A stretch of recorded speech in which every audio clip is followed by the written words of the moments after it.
The black sky and the bloody streaks of sunset, here's the hoarse cries of soldiers which are forever stuck in the memory. Ordinary warriors, knights, monsters, they are so different, but they are all united by one goal: to destroy the Pale Devil. The tall, long-haired man standing at a distance with a sword in his hands was Nox von Rhinofer. It was hard to believe that he alone carried the evil. The dark-haired youth watched him with a piercing gaze. He knew that the soldiers were desperate to at least try to restore peace to the land. Eyes the color of a bright citrine stone were constantly noting the movements of others.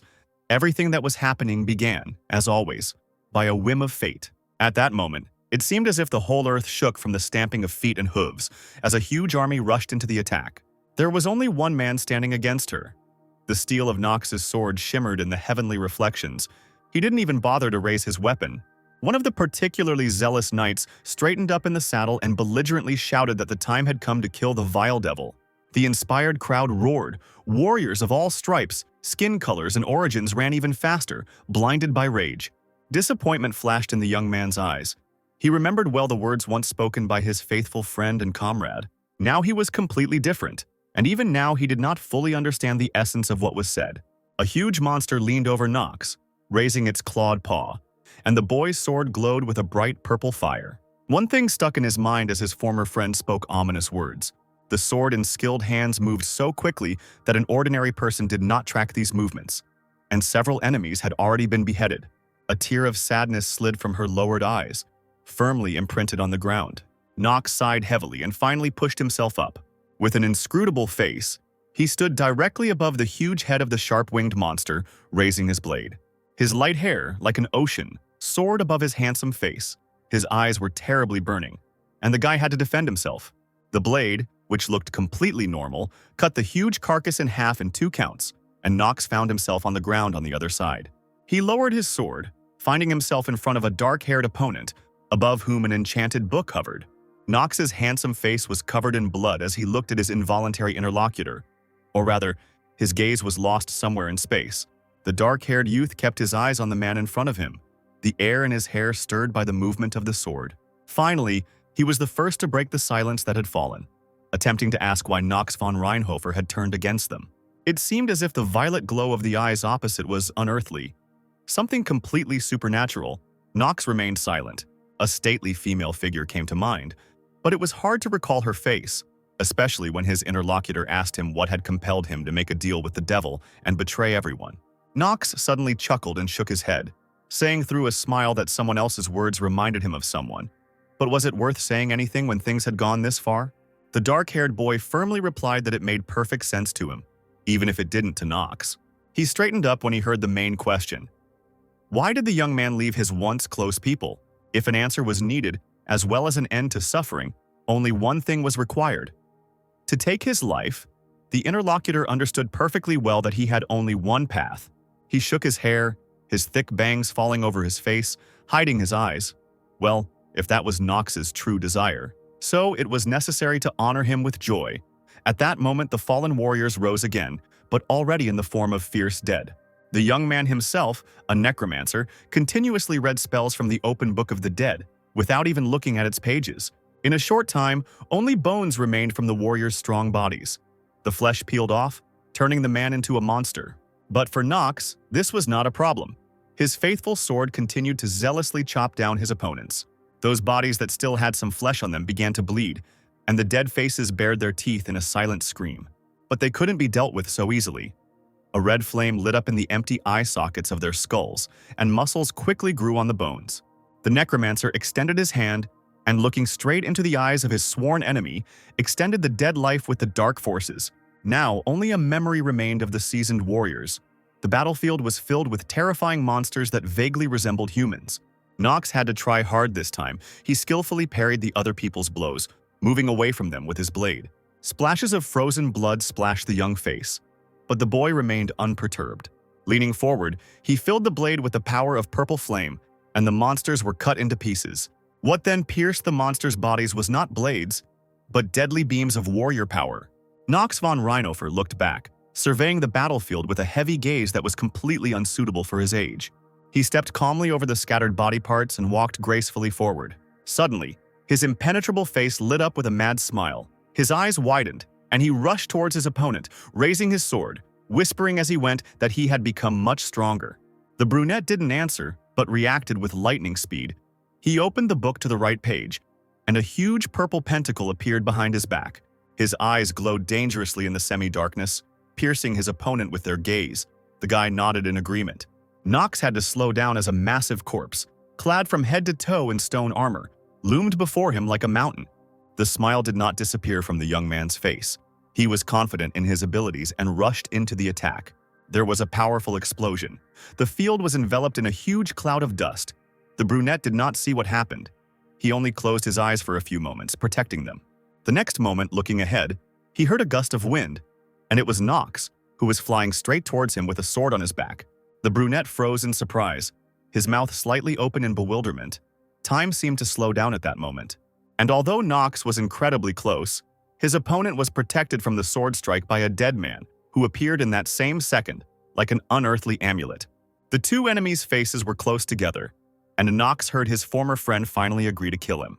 He had no choice, since the other one so desired it, especially since, at least this way, he could hear a report from the lips of a living dead man.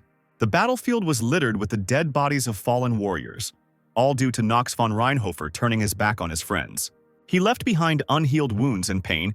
Even the sky, unable to withstand the intensity of passions, poured large drops of rain onto the earth. The monster's huge sword still held back the onslaught of Nox's blade, protecting the Necromancer from the traitor. And the brunette kept trying to find out why his former friend was hiding from the whole world, preferring solitude as a faithful companion. The sinister edge of the guillotine's razor-sharp blade cast shadows across a shock of dark brown hair. In another space, the guy stared dumbfoundedly at the dark, most terrible of shadows, which seemed to hang right over his soul. He stood, free, clutching a blade in his weakened hands. It was he who was destined for a grave fate. The victim was shackled in a wooden vice, meekly awaiting his fate. Shouts and groans could be heard from the crowd. One of the courtiers pressed her hands to her face. She did not understand what his lordship had done to deserve such humiliation, and she was immediately advised to shut up. Isn't what she's seen enough to understand how ruthless the people who seized power are? The woman looked at the ruler sitting in the chair, who was reveling in the picture of torture. Indeed, ordinary people could only remain silent and not stand in the way. War is raging across the continent, and common people have no choice but to watch and not argue with the authorities. A time of war and discord came as bloodshed broke out all over the eastern continent. The deadly conflicts could no longer be stopped so easily. It seemed that people wanted more and more blood. This led to the noble Marwas family's fall as the last victims of the hellish conflict. The man slowly opened his eyes and then closed them, probably wishing that what was happening was just a dream.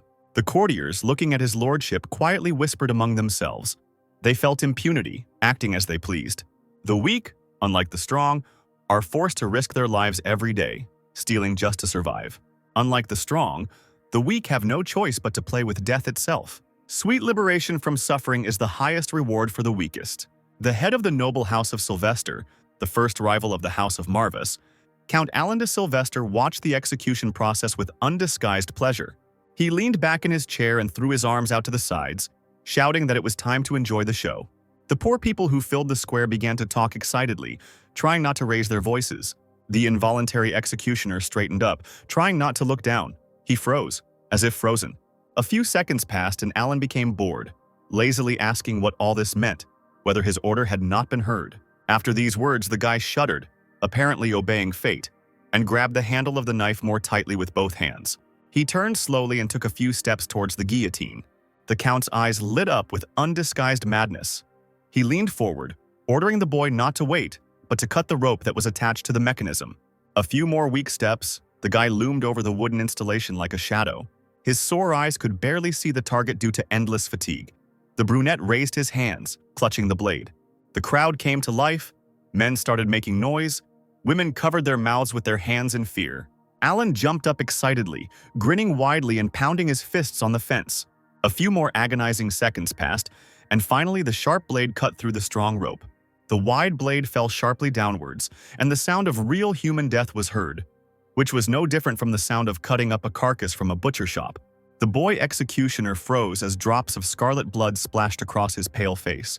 He lowered his eyes, from which large tears flowed, mixing with blood. He looked closely and with belated horror at his own hands. which were barely holding the knife. As has always happened before, everything that happened will fall as an unbearable burden on the shoulders of this person. He looked at his bloody reflection in a pool of blood, realizing that he had rid the world of Rune von Marvis, severing the ties between his father and the mortal world. Leon von Marvis, son of the late Rune von Marvis, became a murderer against his will. But the truth was that he carried out the sentence on his own father. Previously, this city was famous for its grandeur and beautiful castles built by rulers. The head of the family represented his noble lineage, trying to do everything to continue it. As the name suggests, these people were hardly ordinary aristocrats. They were the pillars of their nation. But still, the burden of power must be borne by one who is capable of bearing this burden. After all, it was not so easy for the young heir Leon to hold power in his hands. Sitting at the head of the long table, he silently looked ahead. His companions, the court advisors, looked at the ruler with apprehension. Leon von Marvis. Hello to the new head of the Marvis clan. No one knew what to expect from such a young ruler. But it was still worth trying to change something. A particularly noisy advisor shouted that the Sylvester's sphere of influence was growing day by day, and the hour would soon come when they would invade the lands of Marvis. The man was supported by the others, insisting that the young ruler strengthen his defenses and finally make some kind of decision. The calm and most senior of the advisors politely adjusted his collar, asking in a deep voice for an answer. In response to all the complaints, Leon sighed deeply and closed his eyes, firmly saying that he had had enough. He rose slowly from his chair, asking his advisors to give him a little more time to weigh everything. The men, surprised by such disrespect, were dumbfounded, calling for them to think, because the matter could not tolerate delay. This did not bode well for the once great house of Marvis. Leon walked out of the office. He remembered that after the untimely death of his father, Lord Rune von Marvis, he rose to the role of head of the people. The young man was only 14 at the time, and he did not like this burden. House Marvis, once revered as a powerful line of necromancers, has fallen into oblivion, its former glory gone. Leon, as always in moments of despair, wandering through the dark corridors, turned his head towards the majestic portraits of his parents. The boy stopped and raised his head, mentally addressing his mother and father. I wonder what they would have done in his place. Unable to withstand the gaze of his family, Leon turned away abruptly. He understood perfectly well that he would not receive an answer to his questions, because the dead do not speak, and his parents will not share wisdom from the other world. But still, the young man desperately needed guidance. Leon approached the wide door, thinking only about how to return glory and prosperity to his home. Above the door, as everywhere else in the palace, hung a large portrait painted in bright colors. Leon looked closely at the facial features that had become familiar over so much time. A man looked at him with a cold, wise gaze. Dark, raven-like hair fell in waves over his broad shoulders.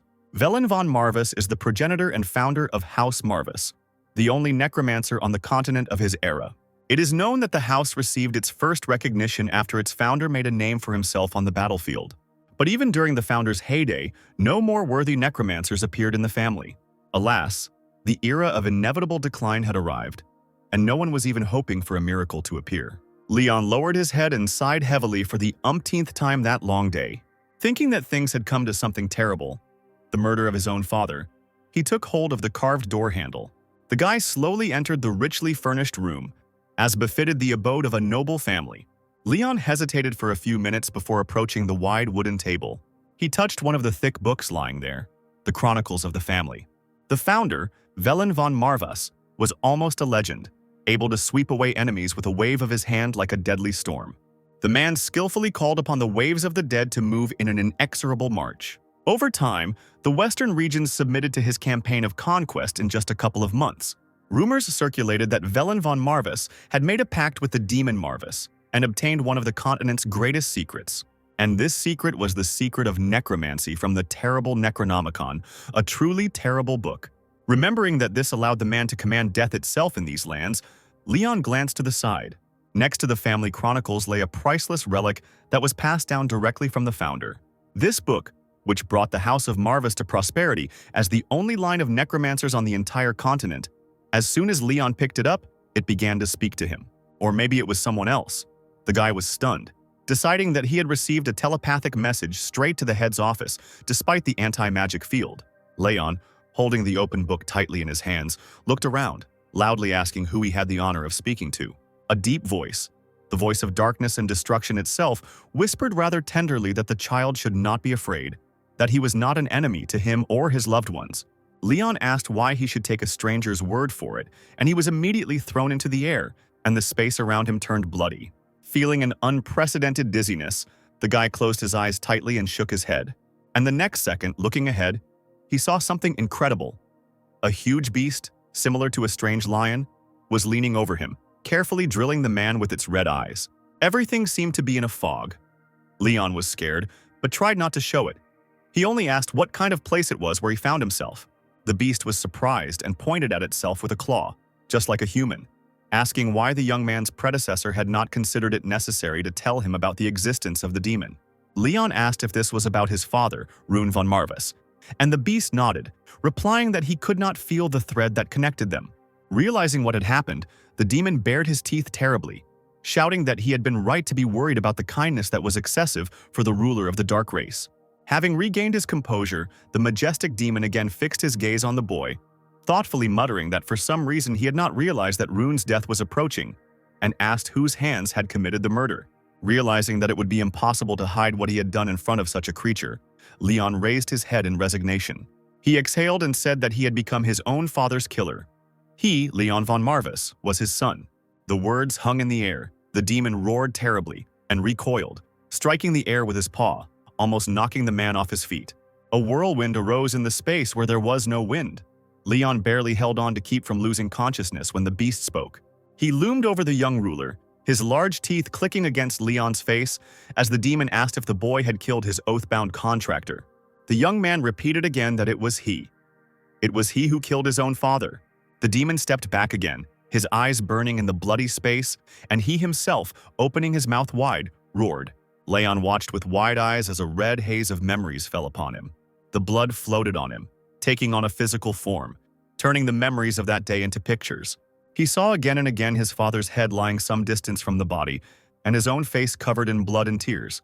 The beast asked why Leon was not told the whole truth, since the hand that cut the rope was his, but that did not mean that he was his father's killer. The boy looked down and shook his head, replying that the creature knew that this was not so. Instead of getting even more angry, the demon suddenly lay down on the ground and laughed loudly, looking at Leon with interest. He thought about putting aside the man's despair, especially since he felt an aura of darkness within Leon, an all-consuming abyss hiding behind the outer shell. Purple streams burst from the young man's body. I wonder what he experienced, and how such a reserve of magical power was hidden in a simple child. The vision the demon saw was terrifying. Leon stood in a river of blood, on a mountain of human bodies. The creature's eyes widened in shock. He let out a barely audible gasp. It was unthinkable. This boy will probably be able to surpass even his ancestor in the future. The demon covered his mouth with his paw and coughed, trying to appear unperturbed and not show his surprise. Finally, he decided to introduce himself to Leon, saying his name, Marvis. He was one of the 72 demons of hell, a demon who turned away from the demonic world and chose to peacefully coexist with humans. He was a trusted friend of Wellen von Marvis, and the source of the knowledge of necromancy that became the signature art of House Marvis. After listening to Marvis's story, Leon said in a barely audible voice that legends were made about the demon. The boy asked if Marvis was the teacher of the forbidden art of necromancy of his ancestor, who founded the family. The demon nodded, replying that in his current form he was bound to the Necronomicon, although he had once looked much more menacing. Leon, in a drooping voice, again uttered the name of Marvis, the Black Lion, adding that his ancestor often said that necromancy was in their blood. Despite the lion's size and his sharp reactions to what was happening, the young man could not remain silent. His eyes glowed a bright golden color when Leon asked why Marvis had left his family in the end. The beast's face stretched out in surprise. He didn't get angry but asked why the guy had such an opinion. It turned out that since the time of the forefather Velen, the House of Marvis had no longer produced necromancers of his level. This was what Leon considered a sign that the demon had turned away from his family. Looking closely at the young man, Marvis said that he wanted to clarify one thing. There is a reason why Leon and his family could not wield necromancy to its full potential. This is because the Marvis family is too weak to provide a suitable vessel. No one in Leon's family could hold a candle to the blazing talent that Velen possessed. Alas, this was precisely what led to the decline of the glorious family and its glory. Leon thought hard. He was silent for several minutes, comprehending what he had heard. Finally, he nodded, saying that he believed the demon, and the demon raised an eyebrow, saying that the guy quickly resigned himself. The boy's head dropped even lower. He said that this was the inevitable outcome for weaklings who suffered one defeat after another in war. Marvis asked if this was why Leon had come to terms with his father's inevitable death. Time has hardened the guy. He admitted that now everything is meaningless, and even, to be honest, there is nothing special about the death of his father. But there was still one circumstance. The demon leaned forward with interest. Leon asked the great Marvis for one favor before he finally turned his back on his family. The demon bared his teeth, revealing a row of sharp teeth, indicating that he was going to refuse. After all, a favor is an act of kindness in which one party is left with nothing, and any agreement with a demon should be treated as a deal. Leon shrugged. He didn't care, since it was a deal. It was about the necromancer's power. Marvis's bloody eyes with pupils as black as night narrowed. He expected something like this. Leon asked if the demon could grant him this power, the majestic power of a necromancer. Marvis shook his head and snorted loudly. What did a boy like Leon care about his powers? What was so special about him that he had this power? But the lion still turned to the boy, asking if he considered himself capable of developing his abilities. Leon nodded, saying that if he were a complete loser, a higher demon like Marvis wouldn't even have given him the time of day. It is not for nothing that they say that ordinary people lose all their mana and are plunged into strange hallucinations just from talking to a demon. Well, when the vile demon has played enough, the person dies completely. Not even his flesh remains. Considering that the boy is still alive, this means only one thing. He has at least a bit of potential. Now it was Marvis' turn to take a closer look at Leon. He was definitely not untalented and had a remarkable mind. The demon confusedly reminded him of the contract with the demon. Leon picked up his words, saying that he remembered that this was actually a deal. He put his hand to his chest, exclaiming that he did not consider himself the smartest, thinking that he really had something to offer in return. Marvis was silent for a second, looking in surprise at the small man in front of him. Then the air was cut by the lion's thunderous laughter. It seemed like he was about to cry. Leaning back, the demon growled with satisfaction, calling what was happening excellent, and immediately agreed to make a deal with the young head of the glorious family of necromancers. Leon did not share Marvis's joyful mood and stared at him seriously, his eyes sparkling, asking what the master would require of him. The huge lion bared his teeth again, turning into a true beast, and a deep voice demanded that every single particle of Leon's being be given to him. A wide grin appeared on the young man's face, and the gold in his eyes melted even more. How glad he was to hear that his nature was still worth something. This reaction truly amazed Marvis. It seemed like he had never seen anything like it in ordinary people. When Leon left the meeting room, silence reigned. Those present wondered what to do next. No one was in a hurry to leave. Finally, the deep voice of the elderly advisor, Kirchel, who was also Leon's uncle, was heard, addressing the seated gentleman. He glanced around at the men, about to say something about the current head of the family, Leon von Marvis. The boy is endowed with a measure of power that allows him to make important decisions that affect the entire house. Marvis Sr. looked menacingly into everyone's eyes, asking if there were any dissenters. He once again reminded that he is the boy's uncle and closest blood relative. Then he pointed to himself and said that he would take responsibility for making important decisions directly concerning the future of the Marvis house. A short-haired, impudent-looking man raised his hand and immediately decided to agree with the ruler's uncle, saying that it would be foolish to object, given the alternative of an immature puppy. Leaning over the table, he hissed discontentedly that they couldn't leave their own destinies in the hands of a naive child. The advisor added that there was no more worthy candidate for the role of head of the family than his uncle. But it turned out that not everyone agreed with this man. The man sitting opposite timidly reminded that Lord Leon was the only direct descendant of the previous head. However, there had never been a precedent in the family for appointing an indirect descendant as head. His opponent became seriously angry, declaring through clenched teeth that no one cared about precedents, especially when every member of the family was under threat. The army of these bandits from the Sylvester family is already marching to the threshold of the palace. Doubters cannot be blamed for doubting the proper succession, but choosing an ignorant successor is like choosing death, and survival should be the priority. The quiet-looking Counselor Pullen slammed his fist down on the table, declaring that anyone present had been granted a place at this table by the grace of the previous ruler. In the name of this family, all advisors are obliged to fight to the last and not bicker like a pack of jackals. Even if the current head has not consolidated his power, he himself will not simply stand by and watch as his own uncle usurps the legitimate right of succession.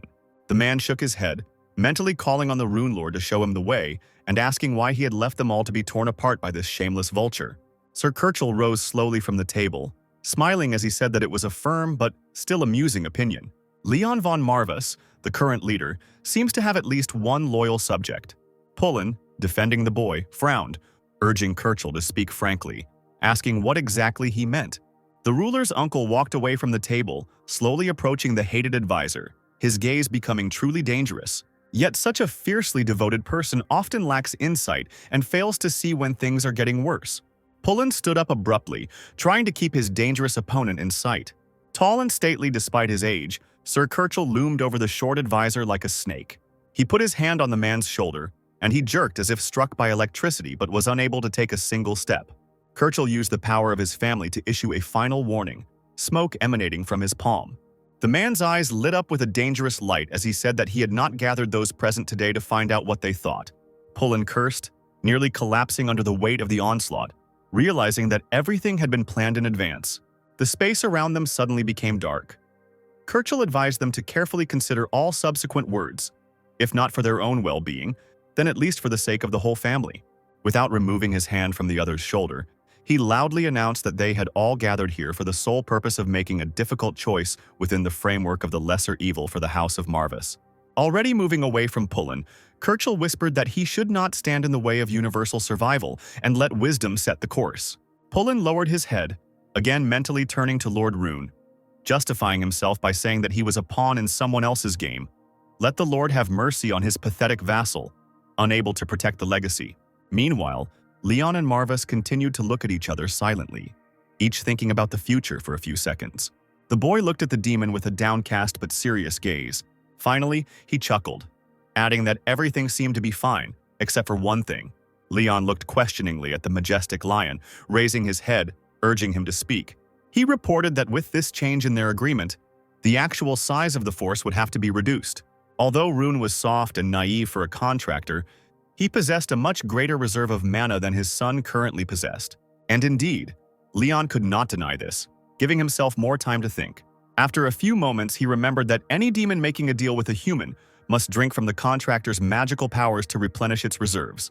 The boy spread his arms out to the sides, defiantly asking what he should do. Marvis snapped his clawed paw just like a human, saying that there was one thing, but for now, the contractor's mana could be spared.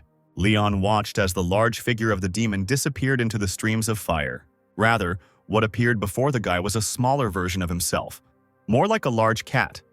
The demon said that it would be a little difficult to maintain such a form. Now Leon found himself back in the large office, rubbing his chin and looking thoughtfully at the small creature at his feet. Suddenly the guy's eyes widened, saying that Marvis was charming enough to be passed off as a pet. These words did not please the demon, he growled, warning that if his contractor called him charming even once more, he would be decorated with claws and teeth. Leon, who had seen a lot in his years, was not at all frightened, melancholically drawling, which would have been unpleasant. The demon snorted and turned his back to the guy, saying that it was time for them to go. When Leon asked why he needed to go somewhere, Marvis explained that he needed to gain power comparable to his ancestors. If the heir wants to reach the same heights, he must literally follow someone else's example. Leon scratched his chin, muttering that it would indeed be logical to do so. The strange duo headed straight into the cold night, illuminated by a purple moon. The demon ominously asked if the contractor was willing to follow him, even though the journey might involve risking his life. Leon shrugged his shoulders, wondering why anyone would even ask about his resolve. The evil demon began to look completely like a small, mischievous kitten. On his little paws, he ran to the door, saying that he would show the way if the contractor could keep up with him. To make it easier to move, Leon changed his formal clothes for a loose shirt and trousers. Marvis brought the boy to his family's mysterious family forest, and at night, no less.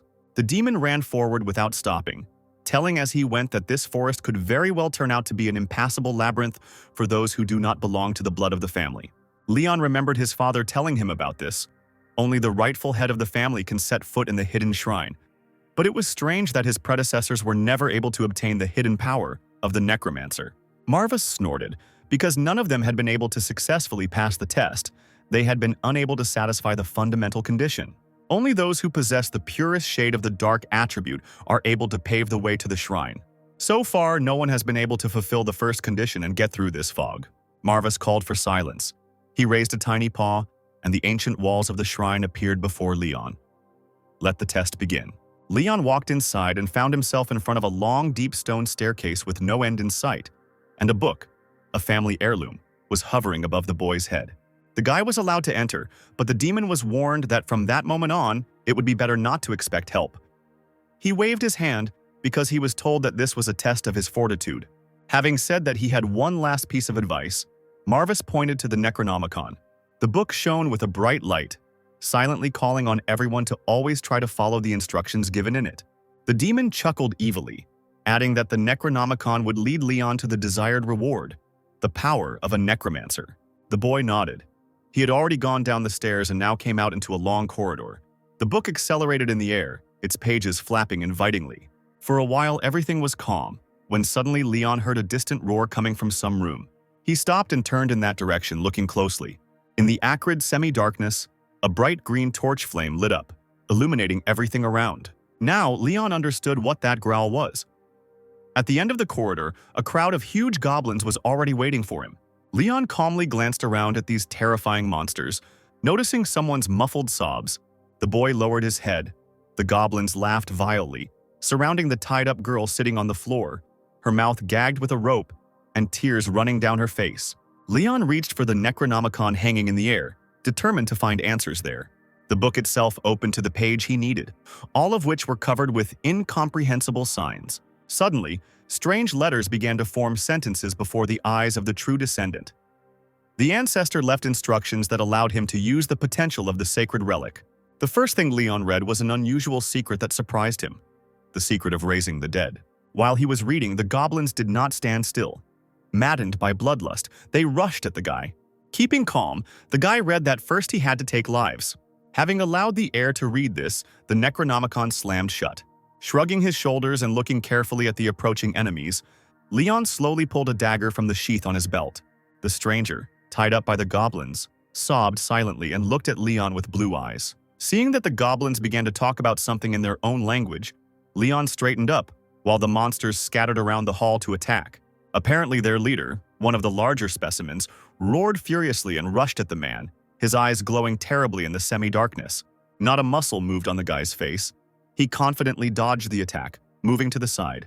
The goblin bared his teeth, showing a row of sharp teeth, and shifted slightly in place, choosing a comfortable position. Leon took advantage of this, raised his dagger above his head and, like lightning, sharply cut through the space next to him. The heavy body fell with a crash onto the stone floor, splashing it with blood. Leon wiped the red drops from his face, muttering that this was his first life. Once upon a time, little Leon and his father were walking through the family cemetery. The young father, shaking his shock of dark hair, urged his son to listen carefully to what he was about to say. He asked the boy what exactly he thought was most important in the great house of Marwas. He didn't need an answer. The wise Rune glanced at the grieving statue nearby and said that the answer was simple. The house extols death itself. Marvas are necromancers who command the dead, so they revere death itself above all else. The boy bit his lip thoughtfully and scratched his chin, deep in thought. Finally, he looked at his father with big green eyes, asking how it was possible to honor death. He believed that necromancers were obliged to take lives, whether they wanted to or not, if they wanted to gain power, like other dark magicians. Rune nodded. He understood that the boy had carefully studied the history of his family. Yes, they were dark magicians, inspiring fear in many people all over the world. But that doesn't mean the Marvas have to become heartless villains. The father came closer to his son and put his hand on his shoulder, asking him to promise him something. No matter who Leon meets in battle, as long as he has the power over life and death in his hands, he must try to finish them off as gently as possible. Now the grown-up young man asked his deceased father whether he should keep that word in relation to all his enemies. With traces of blood on his cheek, he stood before a whole crowd of wild goblins. They, stepping over the body of their comrade in arms, slowly circled a deadly dance around the man. The blood of the murdered man slowly spread across the floor, approaching Leon's boots. You need to aim for the cervical vertebrae with deadly accuracy to finish off your opponents. There was simply no less painful way to bring death. The guy knew that for sure. Marvis was surprised because this child did not look particularly trained in swordsmanship, and yet he struck the spine with incredible accuracy.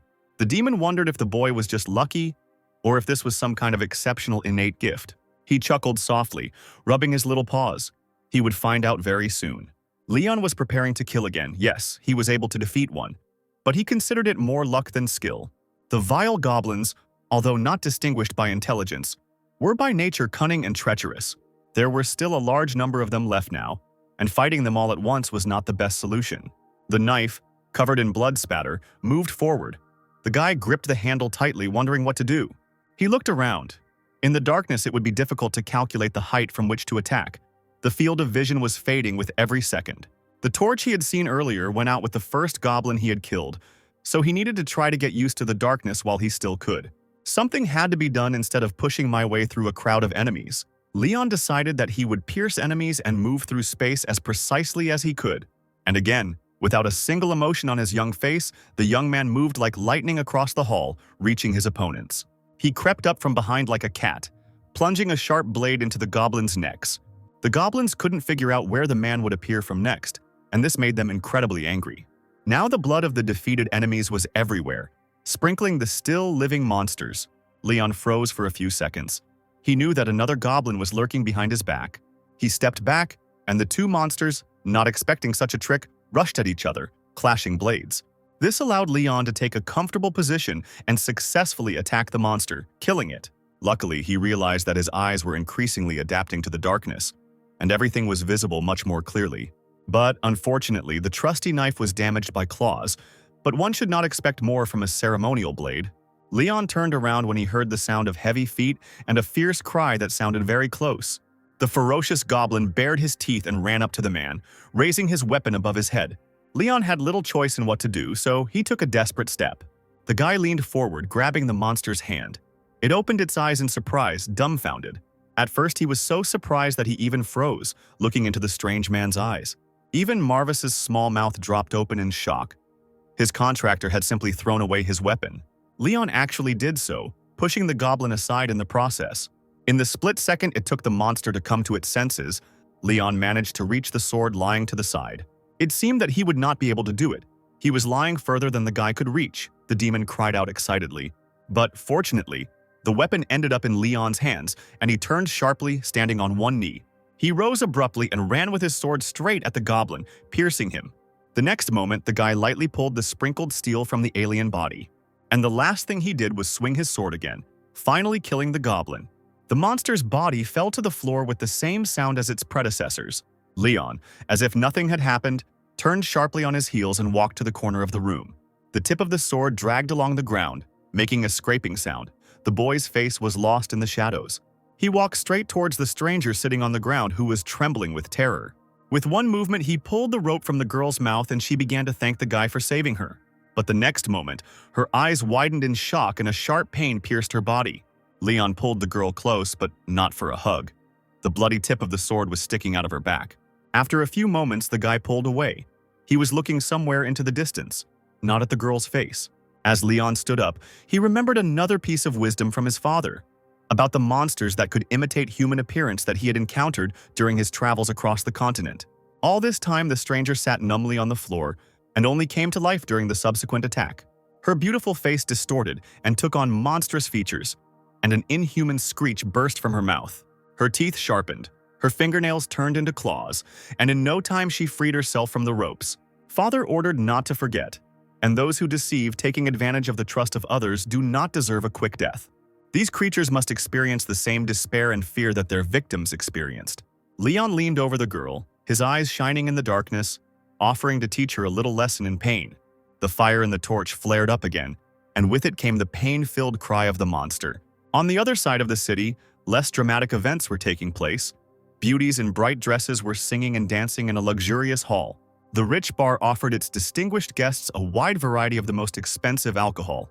Sir Kirchel sat on the sofa surrounded by girls and laughed loudly.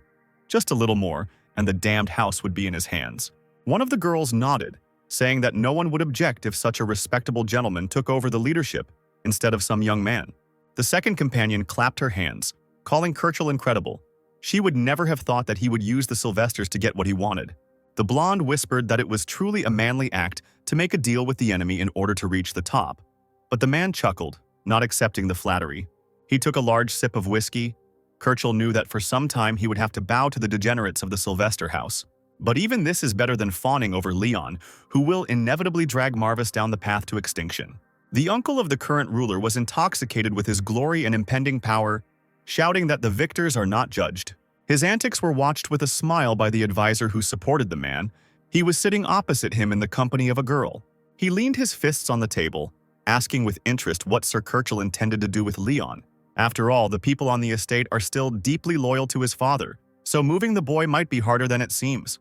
Kirchel poured more whiskey into the glass, saying that there was nothing he would have to do since the young man was very busy. His lips stretched into a sly, ominous smile. For a second, madness was reflected in the burning eyes when the man said that he would announce the untimely death after the fact, because the dead do not speak, and their children should not. The interlocutor chuckled, praising this idea, because the last time the dead spoke was 100 years ago, back in the time of the founder, who had mastered necromancy at a level. The most expensive whiskey kept pouring into glasses, and the fun continued all night. The advisor proposed a toast to the next full head, Sir Kirchel, and laughter and cries of support erupted around the table. Without embarrassing himself, Kirchel lifted the heavy bottle and began to drink straight from the neck. The advisor drained his glass with pleasure, watching the dancers in scarlet dresses. The head of the noble house of Sylvester, the first competitor of the house of Marvis, Count Alan de Sylvester, gathered all his assistants and advisors in the hall. He folded his hands and looked around at those present with a stern gaze, asking if the plan to subjugate the Marwas clan was going smoothly. The warrior with the scar on his cheek nodded. The Grey Eminence Kirchel had already taken his place in the plan, which meant all that remained was to wait for official confirmation from the Imperial Palace for an all-out war. Alan chuckled, calling the enemy's house idiots. It was stupid of them to think that he would refrain from a second military campaign just because the first was so recent. There was a chessboard on his desk, and he grabbed a piece and hit another with it, thereby declaring that this made the task easier. The warrior noted that this would not have been possible without Alan's excellent strategic thinking. The man nodded contentedly and looked again at Kirchel's photograph, asking what the main villain's name was. Who would have known that the centuries-old history of the House of Marvis would come to an end at the hands of a short-sighted traitor? Alan laughed and waved his hand, ordering his subjects to get everything ready on time. The Count was beside himself with malicious joy that his son would share his father's fate. He could not wait to hear the sweet sounds of despair. Leon's bloody sword clanged to the floor, and the last torch died down, leaving the room dark. He jabbed the weapon at the lifeless body, wondering if this creature was the last of them. A few seconds later, the space, immersed in darkness, was suddenly illuminated by the fire that appeared simultaneously on all the torches. Leon straightened up and tiredly ran his fingers through his hair, which was damp from the strain. Marvis squealed in delight, exclaiming that what was happening was simply incredible. He took a running start and soared into the air, shouting that he had never seen such crazy contractors in his memory. Leon barely had time to step aside when the little demon jumped onto his chest, and the man himself fell backwards onto the blood-soaked floor. Marvis began to stomp his paws on the contractor's face, shouting that he would have enough strength to survive even in a camp full of orcs, only if the guy could control himself. Even though it was a monster under the mask, its human form was indistinguishable, and Leon still killed it without even looking at it. The boy removed the beast from himself, holding it tightly in his hands, saying that if possible he would prefer to avoid a full orc camp. Marvis nodded, breaking free from the grip and jumping to the floor, a sly grin still visible on his face. Rumor has it that these evil creatures despise humans more than any other species. The young ruler sighed heavily and wanted to say something else to the demon. Marvis snorted, exclaiming that it was not worth paying attention to this, and that it would be better if Leon told how he realized that the last monster was in cahoots with the others. Leon thought for a moment, but remembered that it was simple. It was the torch. One of them was still burning when the others had gone out. Marvis squeaked with satisfaction, expressing extreme approval, and ordered the story to continue. When the contractor and the demon entered this place, the man immediately noticed that the torches were burning a slightly different color than before.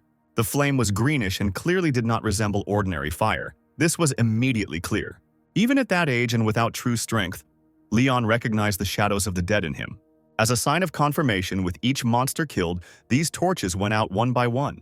After killing all the visible goblins, the boy noticed that not all the torches had gone out. This is what led to the idea that the last monster was hiding somewhere, in plain sight. With such good camouflage, he was unable to deceive the young man, and as long as he lived, he could go no further. Marvis quietly rubbed his paws with pleasure, listening to his contractor's story. He was delighted by such frightening composure of the seemingly defenseless boy. The demon didn't expect that a 14-year-old boy would be so smart in harsh conditions. When someone's life is at stake, it is not so easy to read the situation and act without hesitation for a second. Leon could certainly have succumbed to the charms of the beauty, who sincerely thanked him for saving her. But he still managed flawlessly, dealing with all the enemies on his own. This must have pleased the vain demon, because the contractor contained more than just a good supply of mana. It is quite possible that the boy even harbors something very special within himself. Marvus, smiling even wider than before, was endlessly intrigued by what was happening and eager to see what happened next. The Necronomicon rose above their heads, illuminating the way, and Marvus announced that since he had passed Velen's first test, it was time to move on to the next. The book opened to a page Leon had seen before, and it stated that he would first need to take lives. The boy grabbed the edges and watched as the letters on the pages changed. He looked in surprise at the signs, which read one thing: "Then the fallen must be raised." The bodies of dead orcs lay on the floor. Apparently, it was these that the contractor had to revive. At first, the guy was disgusted by this thought, but soon he looked up and smiled. A little time will pass, and he will receive true power. Still, it was clear what the Necronomicon required of the guy: to create living dead. Marvus exclaimed that this was the right idea and called the boy to look at the goblins he had killed. He looked back and looked at the bodies with his normal vision. Nothing had happened. But to create the dead, mana had to be directed to the eyes to expand the field of vision. Then one can see that from each body a thread extends, leading in an unknown direction. Indeed, at that moment, Leon noticed how the situation had changed. Thin purple threads were coming from the ugly carcasses. Marvus said that necromancers among themselves call this the death line. Leon thoughtfully repeated what had been said, suggesting that the threads connected the souls of this world with those of the other world. The little demon confirmed the contractor's guess and extended his paw towards the thread, lightly striking it.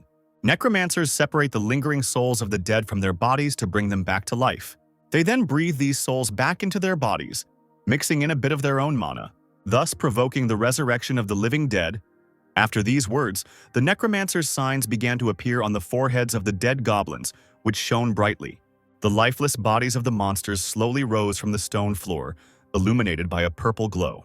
Marvus clicked his paws and laughed, promising to demonstrate the principle right away. The goblin closest to Leon stood up abruptly, raising his blade with his left hand. He ran up to the guy, pointing his weapon at him, and at the last moment he froze, the tip of the dagger dangerously close to the necromancer's face. Leon watched this calmly, and Marvus explained that this process could be considered a kind of branding. Of course, there are other ways to create undead puppets, but this is the only method that works with monster bodies. The guy will see the rest later. Brushing off his knees, he slowly rose to his feet, saying that he understood everything. The little demon jumped up and down excitedly, inviting Leon to try it himself. Before starting, the young man wanted to ask a question that had been stuck in his head. He said that his predecessor talked about turning a person into a walking dead person. This is much more difficult than turning a monster. Leon fixed his melancholic gaze on Marvus and asked him if he himself could reach the level of converting people. The demon narrowed his eyes, guessing that Leon would actually need this soon. The little animal's furry face was beaming with pleasure, and he asked enthusiastically who this poor fellow was. Leon's gaze immediately turned glassy with cold, seething rage as he named a name: Kirchel von Marvus. He added that this was his only uncle, but there was only venom in his voice. At the same time, Kirchel continued to relax in an expensive restaurant in pleasant company. The alcoholic drinks continued to flow like a river, as did the endless fun. Kirchel forcefully slammed his glass down on the table, drunkenly declaring that the previous leader was a brainless idiot. But Kirchel's own life was clearly improving after the death of his relative. He wiped his mouth, muttering that this was clearly the natural state of affairs for fate's favorite. His loyal friend and sycophant nodded, reminding him that all that remained was to take care of the last heir. The man also added that the burden on Sir Kirchel's shoulders would immediately become lighter. He immediately became serious, saying with steel in his voice that killing a boy was not a difficult matter. He threw back his head and laughed, calling for everyone to raise their glasses and drain them to the bottom, because such significant moments are especially precious. Music was playing loudly in the hall, and the drunken guest did not immediately realize that the entire room began to shake, as if an earthquake had occurred. The steel rope holding the huge crystal chandelier to the ceiling suddenly snapped, and the heavy structure fell right onto the table at which Kirchel and company were sitting. It didn't hurt anyone, But the man, instantly sobering up, muttered that this was pure hell. And the girl next to him remembered in confusion that the institution was guarded by a powerful magical artifact. She added that it would take something more powerful than the wind to shake the entire building, and her companion immediately ordered the girl to be quiet. He rose from the table and in the ensuing silence loudly asked who was there, since on Marva's territory not a single living soul dared attempt on his life. A familiar voice was heard, causing the man to shudder. This voice asked where his uncle got such confidence from. Kerchel turned around sharply and saw Leon standing at the door. Now he looked completely different from his former self. Instantly calming down, since the man did not see his nephew as a threat, he shook his head with a smile. Then Kerchel waved his hand lightly, and a whole crowd of guards dressed in dark clothes appeared behind him. Leon looked at his uncle with shining eyes, saying that it was very kind of him to acknowledge his master. He replied with a laugh that he saw no reason for such a late visit without warning, asking if there was any urgent business for him. Leon shrugged. The question was strange, since a lord didn't need permission to visit a subordinate, not even a vassal. Kerchel's voice lost all hint of respect, and he hissed that a worthy ruler had no need for such courtesy. He straightened up and hit himself in the chest, shouting that they both knew the boy was far from being worthy. The man leaned forward like a jester, asking his nephew if he was really afraid that his place as head of the family might be taken away. He put pressure on Leon's sore spot with a smile, saying that it was too late and his hapless daddy would no longer come running to help. Leon, however, did not give in to provocation. He lifted the transparent curtain separating them with one hand, saying that he was now responsible for his own safety. Kerchel couldn't be stopped. He shouted that his newly acquired wisdom hadn't told the boy that it was dangerous to come here alone. Leon shrugged, retorting that it was stupid of his uncle to assume that he had come alone. The man frowned warily, rudely asking what his nephew was talking about. He froze, immediately feeling something strange, because he himself possessed the power of the clan. Something was wrong. The magic that came was not ordinary, it was real dark magic. He remembered this feeling, and now he felt an abyss far more vast than that familiar to a mere mortal. The sudden realization struck Kerchel too late, when the living dead entered the restaurant. The man babbled in horror that it was impossible. Even his late brother was not able to do something like that. Leon calmly asked what was wrong, since the House of Marvas had regained control over necromancy. Kerchel barked at the guards, ordering them to kill the abomination that had entered. The killers immediately rushed to carry out the order. Some of the strongest warriors were impeccably trained to protect the life of their master. The sharp blade of one of them, after a few seconds of movement, found itself right in the face of Leon, who was standing calmly. At that very moment, a goblin jumped up to the guard, knocking the weapon out of his hands with a precise blow. The man's eyes widened, whispering that the monster was resisting. He was clearly not prepared for this. The goblin then swung his blade and slashed it across the human body at the speed of light. The guard didn't even have time to realize that he was already dead. In the last seconds of his life, he only managed to exhale hoarsely. Kerchel and the other guards could only watch silently as he fell to the floor. Meanwhile, the goblin did not stand still. He jumped high into the air and then rushed towards the rest of the opponents. The blows of the living dead, fueled by the necromancer, were precise and sharp. Those present were beside themselves with horror, because what was happening could not have been imagined even in their worst nightmares.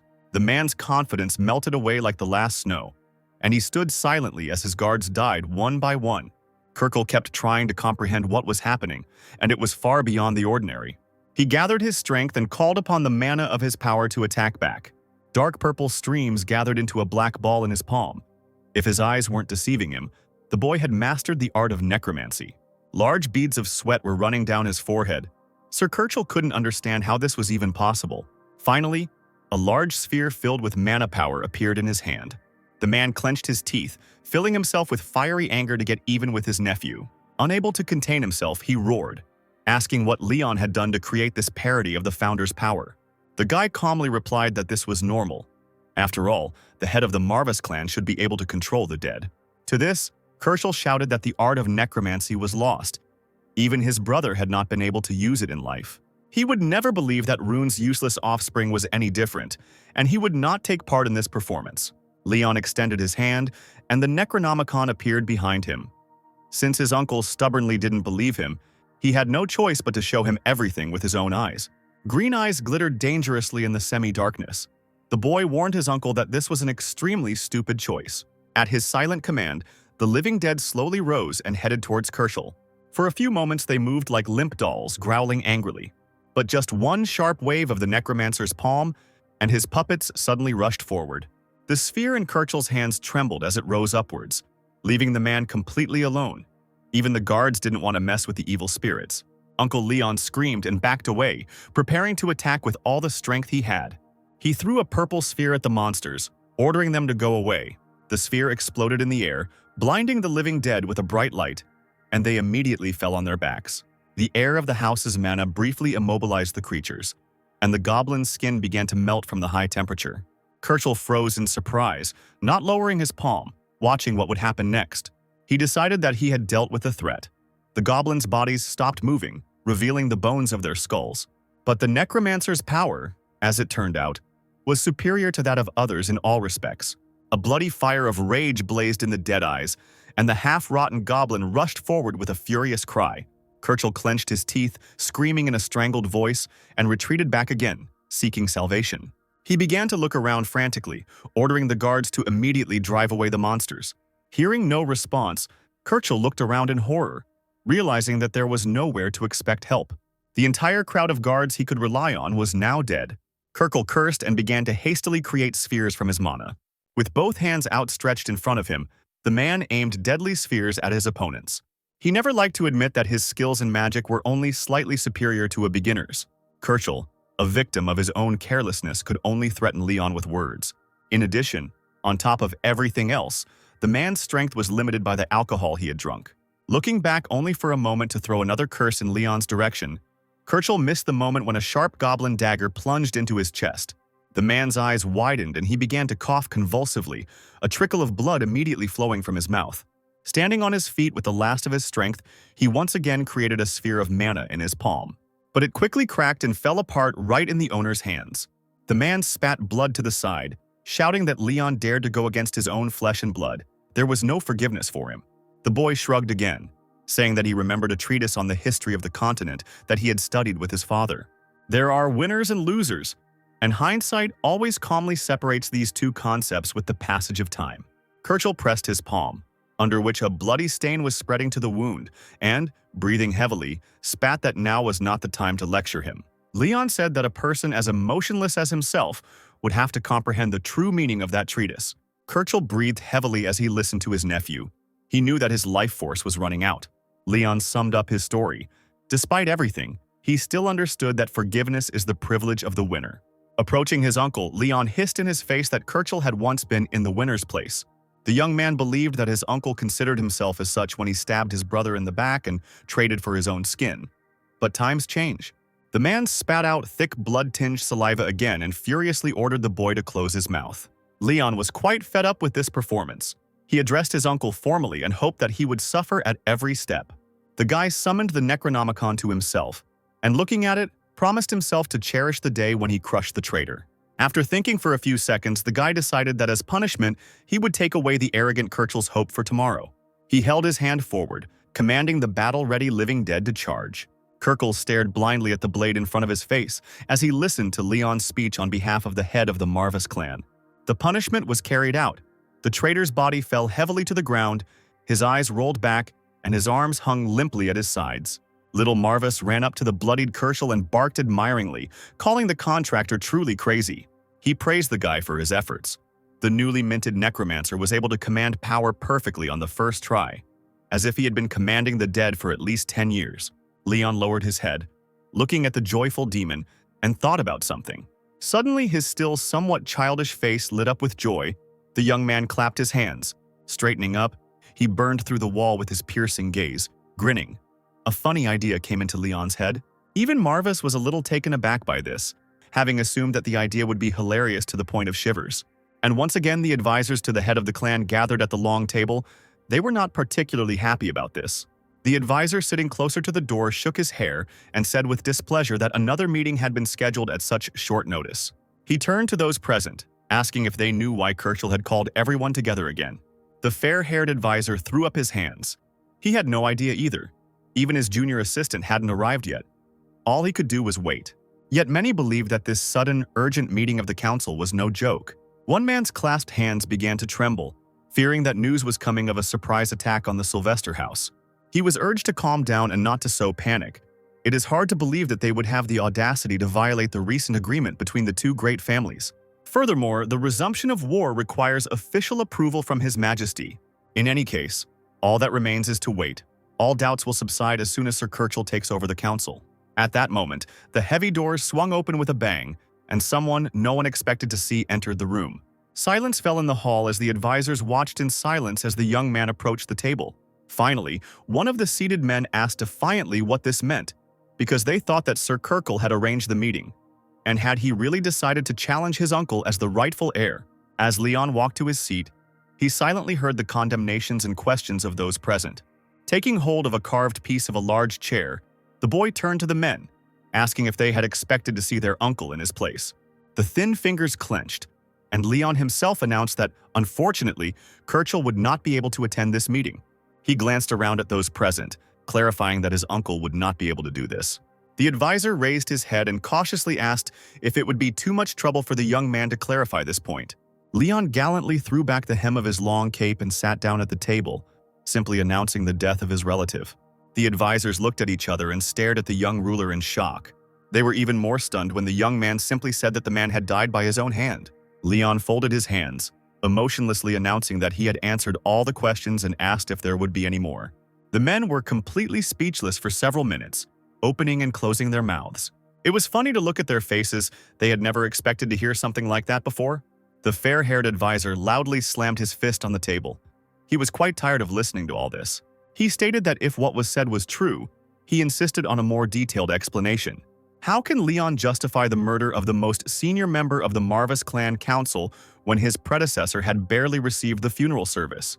Then, the long-haired advisor, stuttering, reminded that even if the guy was the head of the clan, he was obliged to report. Leon publicly declared that Kirchall von Marvas was a traitor. Not only did he disown his brother, Father Leon, by revealing vital information to the common enemy, House Sylvester. Moreover, he was going to usurp the nephew's legal right to be the heir of the family. Leon shrugged, carefully studying the stunned faces of the advisors, saying that he was really only interested in one thing. Why, despite the compelling reasons for his immediate execution, do the advisors still zealously try to defend the traitor's honor? But they knew that the demand to appear at the meeting came from Sir Kirchall, and he was nowhere to be seen. Probably the man had really been killed. The bald advisor clenched his teeth angrily, unable to understand how the old man had allowed a very young boy to die. Others nervously bit their nails, realizing that it was time to worry about their lives. After all, if the young master managed to somehow kill Kirchall without giving the order to a single living soul, who knows what else he can do? Nerves were on edge. One of the men jumped up from his seat, shouting something he hadn't even suspected. He cursed the traitor, trying not to incur the wrath of the young ruler, who clearly knew some powerful magic. The blonde jerked his head to the side, trying to figure out how to proceed. He also got up from the table, assuring that he was not involved. No one knew that the old rogue had been weaving such intrigues. Instead of answering, the young ruler waited a few seconds and ran his finger along the wooden surface of the table. His cat's eyes gleamed with a dangerous light. Warning and bright, Leon ordered silence. He said that the counselor's statements may not be false, but they do not absolve him of the serious crime of negligence in relation to the conspiracy under the roof of a common house. Now his interlocutors realized that they could not escape punishment so easily. The boy had managed to fool them all. The advisors did not give up their attempts to justify their name by doubting that Sir Kirchall was really guilty. They even tried to appeal to the young man's conscience, suggesting that he had killed an innocent person. After a brief silence, Leon reported that the men had reacted exactly as someone far more insightful had predicted. Behind the contractor, a quiet chuckle and the panting of his demon were heard. Marvis laughed and beamed with pleasure at watching the new development of the powerful necromancer's ancestor. Leon's eyes flashed brightly, showing the seriousness of his speech. Since these people asked for proof, with the help of the Necronomicon it is possible to provide it. The advisors retreated from the table in fear as black and purple mana began to encircle the office. With a calm face that showed no emotion, Leon raised his hand, preparing to perform magic in the name of the legitimate son of the Marvis family. Standing before the stunned advisors, the guy stated his full name and appealed to the lost soul. A portal appeared in the middle of the room, from which a monster appeared before the astonished audience. The goblins, howling gutturally, slowly crawled out of the portal, summoned by the necromancer. The book above Leon's hand was glowing, and dark blue smoke was coming straight from the pages. The advisors realized that this was a summon the dead spell, but they couldn't even imagine that such a boy could do it. But the most terrifying thing was not the living dead goblins. A little later, the body of Sir Kirchel, disfigured by decay and dressed in tattered clothes, appeared from the portal.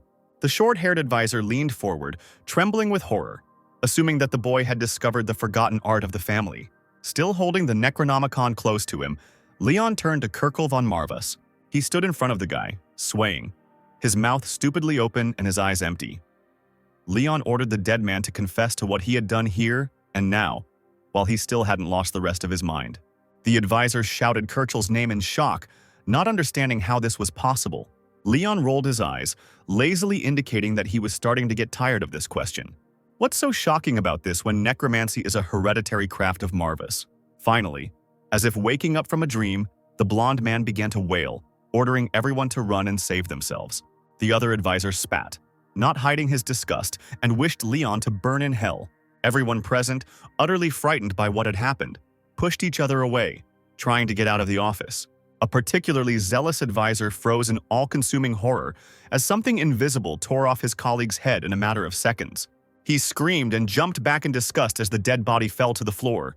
The man didn't have time to recover from the shock when he heard a familiar voice stuttering and asking for help. His colleague was on the floor.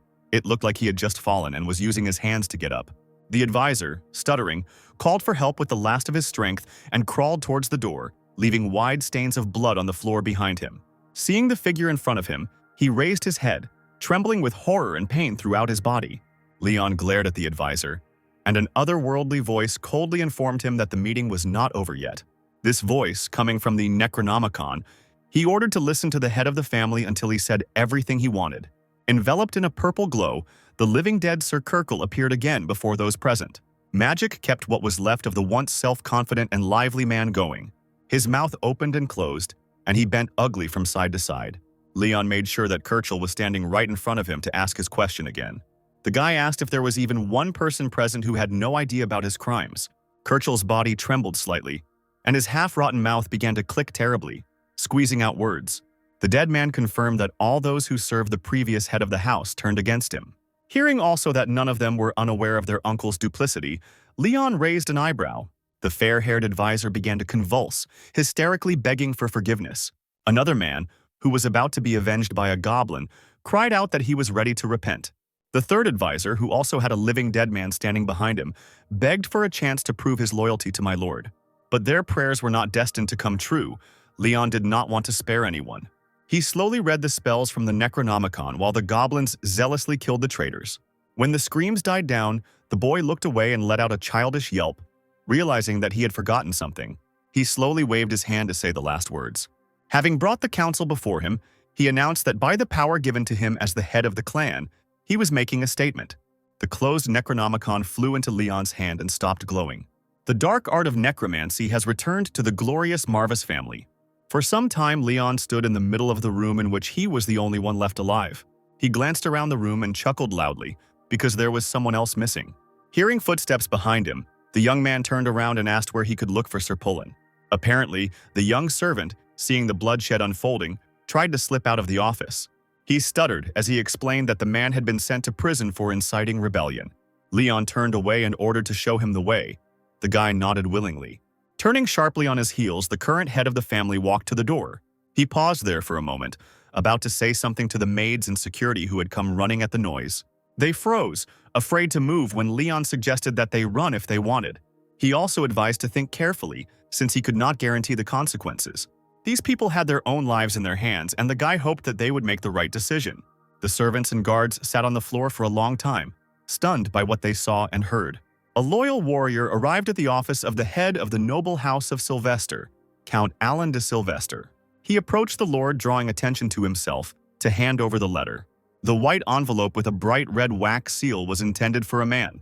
He rudely replied that he had already seen the letter, and abruptly snatched it from the stranger's hands. Opening the thick envelope, Alan took out a note on the same white paper. Pursing his lips, the man began to read what was written, his eyes quickly running over the lines. After a while, a satisfied grin appeared on the Count's face. He shook his head when he learned that it seemed even the Empire had turned its back on the House of Marwas. The warrior nodded, agreeing with his lord, since Marvus had nothing to boast about other than his ancestors' deeds. Their capital and labor force were, To put it mildly, ridiculously small. Alan muttered thoughtfully that that was indeed the case, the first even less than the second. He threw the letter on the table. In any case, they had to continue to act as they had planned. Bring the House of Marwas to its knees next month, and let the noble war begin. Alan also asked if the warrior had fulfilled the last request, and he nodded, confirming it without a shadow of a doubt. The chief smiled even wider, suggesting that there was no way they could fail in this matter.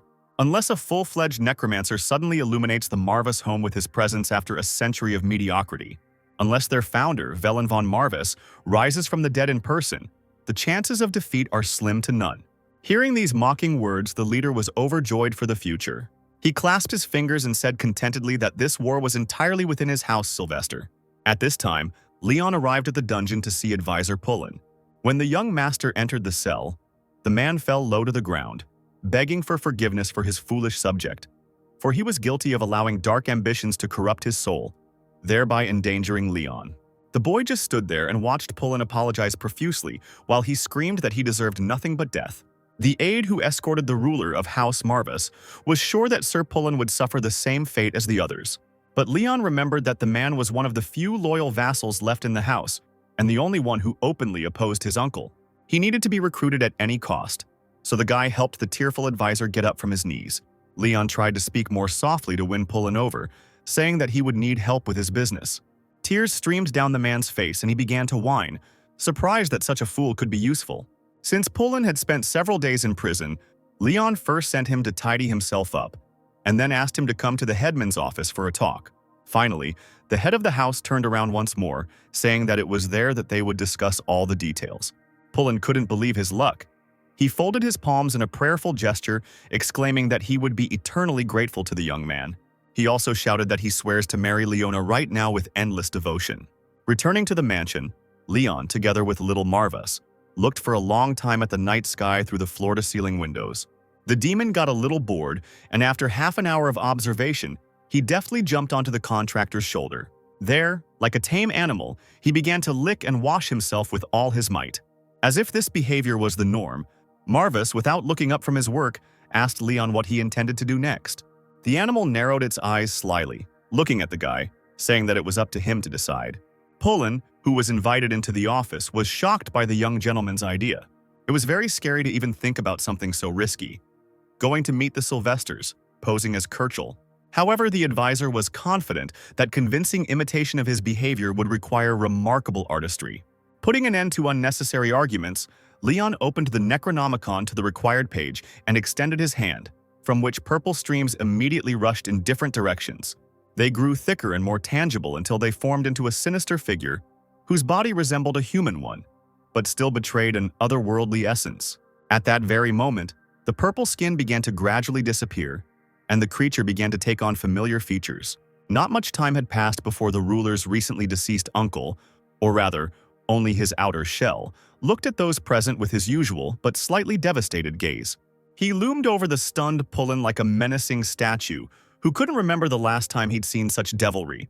It was also incredible that the ruler could remain so unshakable after creating a walking dead man out of his own uncle. Of course, the other vassals had informed the advisor in advance of everything that had happened, but it was still unimaginable. The man threw up his hands, fearfully exclaiming that the rumors about the young ruler's mastery of necromancy were true. Leon simply raised an eyebrow, briefly stating that this was indeed the case. Pullen clenched his fists until they trembled, remembering how in the heyday of House Marvis, they could have had everything they wanted, and why the heavens had been so cruel for so long. While Kirchel watched Pullen, he timidly suggested that controlling the dead man would allow him to fool the Sylvester household for a while, but sooner or later the deception would be revealed.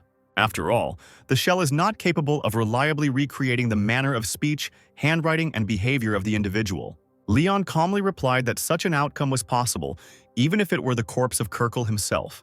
But, as it turned out, Pullen was faced with the corpse of a doppelganger, whom the guy was lucky enough to meet. This is a monster that is capable of copying a person right down to their personality, memories, and even abilities. The advisor gasped in admiration, looking in fascination at the light in the dead man's palm. The same one that Kirchel had been able to create in life. The young master's mind was far away from here, falling into memories of recent events. His dagger, from the tip of which the hot blood of a wounded enemy flowed onto the cold floor. The guy, without a shadow of doubt on his young face, breathed heavily, looking at the body at his feet.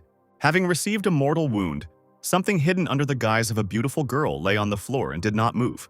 Having caught his breath, Leon asked Marvis what the name of this monster was. The demon revealed that the monster Leon killed was a doppelganger.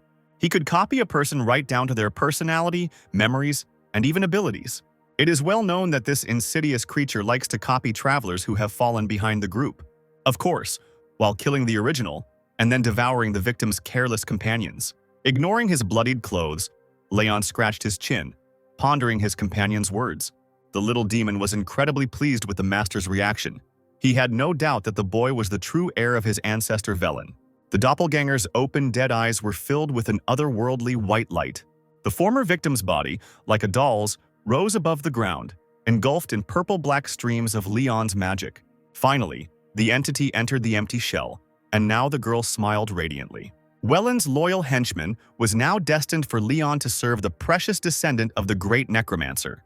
The boy turned over his shoulder to his little demon, asking if he could do something for him. The mischievous Marvis grinned and nodded cheerfully, as if this was exactly what he had been waiting for. He warned that the creature could only copy those the Necromancer had encountered personally. A more magically powerful target could not be recreated by the doppelganger. Such were the risks of using the entity. Marvis asked if the contractor understood everything. He silently looked at the demon, who told him that the young man, although talented, was still too young. Even if he was able to seal his uncle's soul, her loyalty would remain in question if he couldn't maintain his grip for the long term. The soul will inevitably turn into nothing, so one can try to leave the Marvis house only when Leon finds a clear way out of his predicament. The guy nodded seriously, holding the Necronomicon in his hands. He would never turn away from his kind. After all, it is clear what will happen in his absence. The innocent staff of the estate will be killed at worst, and at best, subjugated as a result of the Sylvester invasion. Marvis was surprised that Leon wanted to risk his life for these people and didn't see any point in it. However, the demon soon returned to the essence because now there were more important questions. The white eyes stood out brightly against the shapeless body of the henchman. Marvis approved of Leon's idea to turn the nasty old man into a living dead. The guy would definitely be able to find a use for him. Leon asked what kind of creature was in front of them. The demon replied that it was one of Velen's favorite puppets. He will be very useful in Leon's current form, but you should know that his personality is too annoying. The boy held the Necronomicon out in front of him on the right page, as if letting the puppet read the text. The soul of the dead must heed the call of the heir of the Marvis family. Leon was calling Kirkle back to the world of the living. From a formless cloud, the assistant gradually transformed into a tangible body. Dressed in only a loincloth, the puppet slowly stretched his stiff muscles. Suddenly, Marvis jumped up to him, frightening him, and shouted right in his ear that it was time to wake up, calling the creature by name, Crow. He pointed his finger at himself questioningly, and Marvis irritably called Crow a stupid creature. Then he ordered the creature to finally take on its normal form, because the current hissing was causing it to go into a stupor. Crow's body actually took on a more defined shape as he rubbed his chin thoughtfully, and a second later the puppet's eyes widened. Crow straightened up and put his palms together in a specific gesture. This magic helped him change his appearance again, so that he could start talking to his owners. Gradually, the indistinct dark purple features transformed into the face of a young gentleman who snorted irritably something about the pomposity of a ragged cat. Marvis screamed angrily, shocked by such impudence, and immediately threatened the puppet with death. He chuckled and teased the demon with his finger, reminding him that he was already dead. Then, no longer reacting to Marvis's threats, he walked towards Leon with a smile, coming close to the original. And now, sitting in the meeting room, Pullen nevertheless agreed that it seemed entirely possible to deceive the Sylvesters with the dead shell of Kirkle, creating an image with the most mesmerizing habits. He clenched his fist and added that this trick was completely effective. The advisor himself should see it with his own eyes, no matter what the cost. Leon nodded with a smile, replying that this was exactly what he wanted to hear from Sir Pullen. The man quickly wilted and timidly asked if he could ask one last question.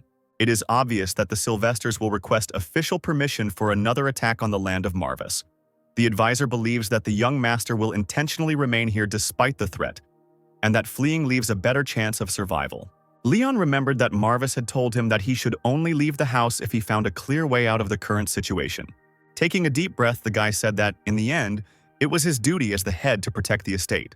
Pullen swore that he would follow the will of the Overlord with all diligence, but still wanted to inquire about the reason behind this decision. Leon rubbed his chin, admitting that he himself had thought long and hard about this solution to get out of the situation. The young man simply wanted to become a worthy head of this house, and above all, to understand what it means to be worthy. The answer was still not obvious, so the decision was made to buy themselves enough time to find it. But Leon was definitely not that defenseless and naive. He grinned slyly. Having carefully looked around at those present, the guy coldly declared that he would stop any attempts to take anything away from the house until he repeats his father's past mistakes and defends what he has again and again, planning to find the answer to the question of what he is fighting for. Leon shrugged and admitted that for now, those were all the thoughts he had on the matter. After such a fiery speech, he already smiled warmly at his loyal subjects. That same evening, a small group gathered in Leon's chambers. Crow, in his guise, was arguing that the house had fallen very low. He turned to the contractor, reminding him that they had a lot of work to do, which earned him a shove from Marvis, who demanded that he call the guy sir. Crow was surprised to admit that Leon himself didn't seem to care much about all the formalities. Marvis coughed and looked at the silent guy with a puzzled expression, asking how strong he was in terms of social cues. Leon, who had been thinking about something, flinched when he was called and nodded, asking how the demon knew about it. He shook himself irritably, answering the question rudely and repeating that Crow had once been Velen's familiar. To put it even more simply, this essence was passed down to Leon by inheritance. Once upon a time, Crow was a devoted servant and assassin in the name of the boy's ancestor. He nodded, replying that he understood everything. He also believed that the ability to transform was quite useful for the tasks of an assassin. The subject of the conversation, smiling and haltingly, said that he was the ideal killer and would be useful to the contractor, unlike the cat. After these words, Marvis almost beat up the entity, threatening to send it back to the abyss.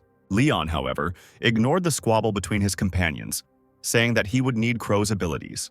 The boy asked if Crow could turn into his late uncle, and he immediately agreed. When Marvis finally left his familiar, he angrily scolded him for his completely ignorant answer. He picked up his nightcap from the floor and, with a confused expression on his face, asked what he had said wrong. Leon tried to make a joke, but Marvis snorted, saying that humor doesn't work on a fool. Suddenly, there was a loud knock on the door and Leon tensed up for some reason, asking who was there. The door slammed open and Pullen appeared on the threshold, frozen in a low bow. He abruptly handed the young gentleman a letter from the Sylvesters, which the man hurried to deliver personally into the recipient's hands. Leon opened the letter, and in a sweeping handwriting the Count wrote that for an eternity now, the House of Marvis had been neglecting its ducal duty. And how can he not be ashamed to feast idly, reaping the fruits of the sweat, blood, and tears of his loyal subjects? House Sylvester, under the proper leadership of Alan de Sylvester, challenges House Marvis to a fair fight among noble houses. If the Duchy of Manhwa surrenders in a timely manner, there will be no full-scale war, and its people will be welcomed with open arms. If this demand is not accepted, the Sylvester army will arrive with a claim within a month. At the end, the letter was signed by Count Alan de Sylvestre, in the name of His Imperial Majesty with his wise permission. There was a brief silence when finally Marvis chuckled and announced that thunder had struck. He asked Leon if the Count had scared him with his suddenness, and the boy only drawled that he had to wait a month. The demon jumped off the contractor's shoulder, reminding him that there was little time left. Although he could, of course, run and postpone the battle, gain strength. Listening to him, Leon raised his palm to his face, calling on dark magical flows. Playing with the purple flash on one hand and burning the hated letter with the other, he said with a smile that he wasn't sure he could stand a whole month of waiting. This angered Marvis, who reproached the contractor for his lack of balance, reminding him that the enemy's army numbered in the hundreds, a threat on a completely different scale than his uncle's. Is Leon really so desperate that he is going to openly confront this force? The guy just grinned at this. He was sure that everything would be fine with the house. After all, this time there was no need to spare anyone, which went against his father's instructions. Now Leon could calmly take the life of anyone who stood in the way of the House of Marvis. Meanwhile, at the city market, the subjects were still talking about the mysterious disappearance of Sir Kerschel. People were saying that this was a bad sign, since the previous head of the family had also recently died. The kind-hearted residents hoped that at least the young lord was okay. The poor boy is probably devastated by the loss of yet another relative immediately after his father's death and will not be able to withstand the coming storm. One of the men listening to the conversations was confident that Lord Rune's offspring would definitely cope. And yet, there was a faint hope in the air that the Sylvesters would not come to storm the city gates anytime soon. The men were discussing the situation in full voice, when they heard a meaningful cough behind them. Turning around, they saw a man in rich clothes. It was Pullen, who coldly reminded them of the careless word that could have sunk an entire ship. When the residents turned their gazes, they immediately drooped. Behind the advisor stood Lord Leon himself. The residents bowed, trying to justify themselves, confusedly explaining that they had only allowed themselves to exchange news during the break, that's all. They also, looking at their feet under the silent gaze of the young gentleman, offered him their condolences on the loss. After all, losing an uncle at such a time is very sad. It's hard to even imagine the full depth of the boy's suffering. But Leon assured that his uncle was quite alive. He had simply fallen ill suddenly from a nasty illness. The contractor needed to at least create the appearance that Kirkle had not died. The young man even allowed himself to smile, spreading his arms, telling people that there was nothing to worry about. Without waiting for answers, he turned sharply to leave, knowing that if you want to deceive your enemy, first deceive your friends. The boy ordered Sir Pullen to make sure that the surviving vassals did not blab, as did the other witnesses. He nodded, asking why the milord had personally visited the city center. After all, he could have ordered his advisor to get anything he wanted. Without turning around, Leon thanked her, saying that he appreciated it, but there was still something he needed to see in person. After walking a few more meters, the small procession stopped. Marvis, on the contractor's shoulder, smiled, pointing at the building. It was unremarkable, but the demon claimed to have felt a powerful surge of magic coming from there. Leon sighed and informed Sir Pullen that it would be better for him to wait for the gentleman outside. He asked if the lord was sure of this decision, and he had already headed towards the entrance, ordering the door to be sealed behind him. Leon turned over his shoulder and warned in a low voice that no living soul should enter or leave this place. There was nothing to do. Pullen just nodded, not daring to disobey his lord. The room looked like a hurricane had swept through. Furniture was scattered everywhere, glass was broken, and there were bloodstains on every surface. It took several people to clean up this mess. Leon glanced around the room and stopped at a young man who was wiping the floor with his head bent low. He stood out with his wolf ears growing right on top of his head. The young master asked the demon on his shoulder if this was the man they needed, and it turned out to be true. As if sensing their gazes on him, the boy raised his head. His neck was bandaged, his entire strong body was covered in scars, and the look in his red eyes was completely extinguished from the suffering he had experienced. Marvis saw the power hidden in the stranger. Such a shame to let such incredible talent go to waste. Leon came closer and addressed the guy, asking if he would spare him a minute of his time. But the stranger bowed his head, asking the young gentleman for forgiveness. Now their establishment needed to clean up the mess that had occurred during the night due to the rowdy visitors. The staff would be very grateful if Leon would stop by next time. At that moment, a woman ran up to Walter, that was the boy's name, and kicked him in the shoulder, ordering him to speak more respectfully to the guest. She feigned forgiveness from Leon for the fact that he had to communicate with a lesser beastman. The owner hit Walter in the face with all her might, calling him a mongrel who had absolutely no idea who he was talking to. Pointing at Leon, she exclaimed with a wild look that this was the young master of the Marvis house himself. Walter bent even lower to the floor, apologizing to the lady, justifying himself by saying that he was still new and therefore did not recognize her. Leon ignored the woman and repeated his request to take up a minute of the beastman's time. The hostess ignored Walter as she approached the young gentleman, believing that he was addressing her specifically. The contractor shook his head, muttering that he hadn't spoken to her, but to the beastman. He repeated emphatically that he had come specifically to Walter with a special mission. For the first time in a long time, the beastman raised his head, looking at Leon with a look full of hope and surprise. He looked sharply at the floor, not believing that Mr. Marvis himself was in front of him. Leon raised his palm, creating clots of dark energy that slowly crept towards the startled Walter. A few moments later, not believing what he was seeing, he looked at himself. The young ruler had healed his wounds. Leon didn't respond to this, only saying that he was asking for the last time whether Walter would spare a minute of his time. The woman interrupted the conversation, apologizing for interrupting, but this young man was her personal slave. He has no right to manage his time. Everything the young master needs to know should be asked from her. Leon looked closely at the owner of the establishment, realizing that she was not present when the guy came to ask for his uncle's soul. Apparently, she didn't know anything since he had gotten rid of the witnesses. So Leon, with a smile, agreed to ask a few questions. Firstly, he was interested in how long slavery had been allowed in the duchy. A lot of time has passed since the death of his predecessor, so why do they continue to treat the ruler inappropriately? The owner of the establishment's face was distorted with impotent rage when the Necronomicon appeared in front of the contractor. The remaining servants immediately stopped cleaning, seeing a strange and dangerous phenomenon. Dark streams of magic burst into the room, and Leon, with a menacing voice, asked if the woman would like to recognize him as the rightful ruler of the lands of Marvas. The demons smirked, praising Leon's speech. He may have looked young, but it was extremely impolite to treat the bearer of a contract with a demon without respect. They don't forgive something like that. And the guy again told his mistress that it wasn't just the beastman that was bothering him. If she had other slaves, the young master demanded that they be released immediately. The mistress has 10 minutes to fulfill someone else's will. There is no point in expecting any more favors. The woman shook her long hair and smiled, throwing off the mask of good nature. Now there was an open threat in her voice. The woman asked caustically if the gentleman was ready for the consequences. Then, with a smirk, she let out a forced yelp, wondering if she had neglected to treat him properly again.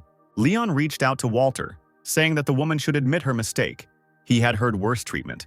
Walter stammered and asked my lord what the unworthy slave owed to such mercy. Meanwhile, the woman snapped her fingers and several thugs with batons burst into the room. She shouted that the show was over and ordered the guys to take Leon, because Sir Kirchhoff said that he would cover for him if anything happened. The big guys surrounded the gentleman and rushed to attack, but he only calmly looked at them. He waved his hand, and at that very moment, using the Necronomicon, he summoned his loyal army of living dead goblins. They, laughing loudly without any further orders, began to fight with people, swinging their blades and simply tearing their necks apart with their teeth. Standing in front of the astonished owner of the establishment, Leon, looking her straight in the eyes, took a blade from a secret pocket.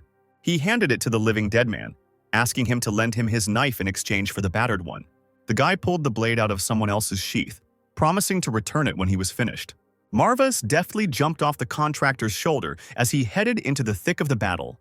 With a face devoid of emotion, Leon ran up to the first big guy and, with one precise movement, slit his throat. The owner of the establishment was not aware of the young gentleman's newly discovered abilities and froze in shock. Looking at the best people who were defeated within a few minutes, she couldn't understand where the little bastard got so much strength from. As if nothing had happened, Leon continued talking to Walter, telling him how he owed his master's favor. The beastman was not an unworthy slave. From now until the end of time, he would become vitally necessary to the ruler. The guy didn't know what to answer. What use would Lord Marvis have for someone like him? Walter looked at his reflection in the spilled water on the floor. He was just a vagabond, wandering the vastness of the continent. Inopportunely, I remembered my terrible childhood, when the boy was beaten at any convenient moment. The children kicked him, blaming him for the bad harvest year. The beastman couldn't even be held accountable for it. Lying in a dirty puddle and receiving numerous blows, the unfortunate man did not understand anything at that time. Why are human children so cruel? And why do they enjoy watching others suffer? Back then, Walter was an ordinary child who didn't understand how the world worked. But there was a certain power within him that awakened at the most critical moment. Something supernatural made him rise and scream, splashing raging energy around. The children had no rational basis for making someone else's life a living hell. So Walter screamed at the stunned offenders, demanding that they simply leave him alone. Apart from the differences in species, he was no different from the others. And now there was real rage frozen in his red eyes. He screamed again, asking why the children were doing this, why they were bullying and beating him. One day, Walter suddenly realized that he had been too naive to understand everything earlier. When the rage subsided, the boy came to his senses and shuddered, seeing that his offenders were lying on the ground in a pool of blood. Walter whispered in horror and self-loathing, asking what he had done. At first, the boy couldn't bring himself to accept it. He was afraid to face the truth and ran away that night. As he had promised, Leon, with his characteristic calm, gave the living dead man his blade. The woman screamed that Leon's teenage rebellion would not force Kirchhoff to give up his title. She repeated, looking into the guy's face, that the useless offspring of a lord would not be able to hinder anyone. Leon, calmly looking at his hostess, replied that her words were even truer than she thought. But the young master has no intention of remaining a useless offspring of a lord who doesn't even try to object in the face of injustice. He extended his hand, creating a bottomless sphere in the air, saying that he would soon become the head of the family, worthy of the proud house of Marwas. The living dead watched, like dogs, every movement of the owner's hands, and he directed dark streams towards the offended owner of the establishment. With glowing green eyes and a smile, Leon declared that there was no place for people like her on his land. The woman howled in rage, shouting that the young master was nothing but an arrogant degenerate. Leon lost interest in the madwoman's screams and turned to Walter, who was standing motionless. For a moment, the beastman thought that this man might be a murderer, whose hands were covered in blood up to the elbows. But for some reason, he did not feel a drop of fear in front of the young master. Suddenly, despite the surroundings, Leon smiled and asked if Walter would like to join his team. He opened his eyes wide in shock when he heard that his skills could be useful to such a person. The beastman asked timidly, asking not to be taken as impudent, if he could ask one question before swearing allegiance. Walter paused for a moment, closed his eyes, and called upon his true power. The guy's appearance changed. A tail appeared and red features appeared on his face, as if he was apologizing for who he was. He said that he was a descendant of demonic wolves, the most condemned species even by the standards of beastmen. How much longer must he and his tribe endure mockery like wild animals? Will Walter really be treated with contempt for the rest of his days? Looking the wolf straight in the eyes, Leon assured him that this would stop very soon. The young gentleman did not know much about the state of affairs of his interlocutor's species, nor about the problems surrounding him. However, if his life is burdened by unfounded prejudices, the boy must let the master know about it, and he will not have to endure it any longer. Walter couldn't believe his ears when Leon told him that he would become a full vassal of the House of Marvas. The beastman didn't know what to say. For the first time in his life, he was treated with respect. Moreover, Leon smiled kindly, saying that he was giving his word, the word of the master of the house. It was simply unimaginable. Tears appeared in Walter's eyes. Leon repeated his promise once again, without mocking or throwing ridicule at the unfortunate man. He extended his hand, wanting to convince the desperate beastman of his intentions. Now Walter could not hold back his tears and, gritting his teeth, gave vent to his emotions. He hesitantly extended his hand and placed it in someone else's, but did not say a word. Leon smiled again, asking if this silence should be taken as consent. Walter nodded, not believing his luck, exclaiming that he would be happy to serve such a master. The wonderful vaults of the palace did not please its ruler at all. He was receiving his vassal in the hall. Esteban von Archheim, Emperor of Archheim, looked unwell, with dark shadows under his swollen eyes. The emperor's son, a spitting image of his father, stood next to the throne. His name was Louis von Archheim, Crown Prince of the Empire. He also spoke with the arriving vassal Eldoraz, asking for what purpose he had requested an audience. The man bowed his head low, not looking at the rulers, and announced that a letter had arrived from the noble house of Sylvester. The young Crown Prince Regent's face showed disgust, and he dismissively declared that he was already dealing with the affairs of the people and the duchies, and that he should also be solving the count's problems. Esteban remained silent the entire time, looking at the floor like a lifeless puppet. When his son informed him that his dear father would not be pleased with this, Eldoraz shook his head, loudly saying that he had never even thought of such a thing. He was only in a hurry to share the good news. Louis ignored the man's apology, raised an eyebrow, and asked what kind of good news this was. The vassal wiped the cold sweat from his forehead. He knew that at the moment it was the crown prince who exercised power in the empire, and Eldoraz could not allow himself to fall into disfavor. Louis smiled slyly, rubbing his chin when he heard the mention of the Marvas house. Eldoraz took heart, stammering that Marvas, one of the three kinds of darkness, had been the object of His Majesty's deepest contempt all these years. The man offered to take advantage of this opportunity and support the Sylvester household in order to get rid of the enemy once and for all. Louis grinned, noting that he found the proposal interesting. However, one should not forget that the Marvas clan possesses the power of necromancy. Open war against them could end in failure. Eldoraz called the Crown Prince insightful, reminding him that the Marvas clan had no worthy successor to this power, while the Sylvester clan's power had grown to incredible proportions. The Prince Regent was satisfied with this answer, allowing his vassal to carry out his plan to get rid of the grave robbers. Exclaiming that he would successfully complete this mission in the name of the great empire of Archheim, Eldoraz left the hall. Looking at Esteban, Luis thanked him for his generous decree, hoping to finally get rid of the skid, a relic of a bygone era. The unconscious king's face reflected silent horror as his son praised the emperor whose legacy was in good hands. Luis walked around the throne and placed his hand on Esteban's shoulder, saying that very soon everything would pass to him, and the prince would manage it at his own discretion. During this time, Leon led his retinue to the estate, gathering all the vassals in the office. Pullen placed an artifact on Walter that the beastman must carry on himself, since the common people do not yet particularly trust people like him. His lordship, like the advisor, holds the boy in high esteem, but public opinion cannot yet be ignored. At that moment, thanks to the pendant, the wolf ears disappeared. Walter grabbed his head, and Pullen suggested not to create problems for his lordship.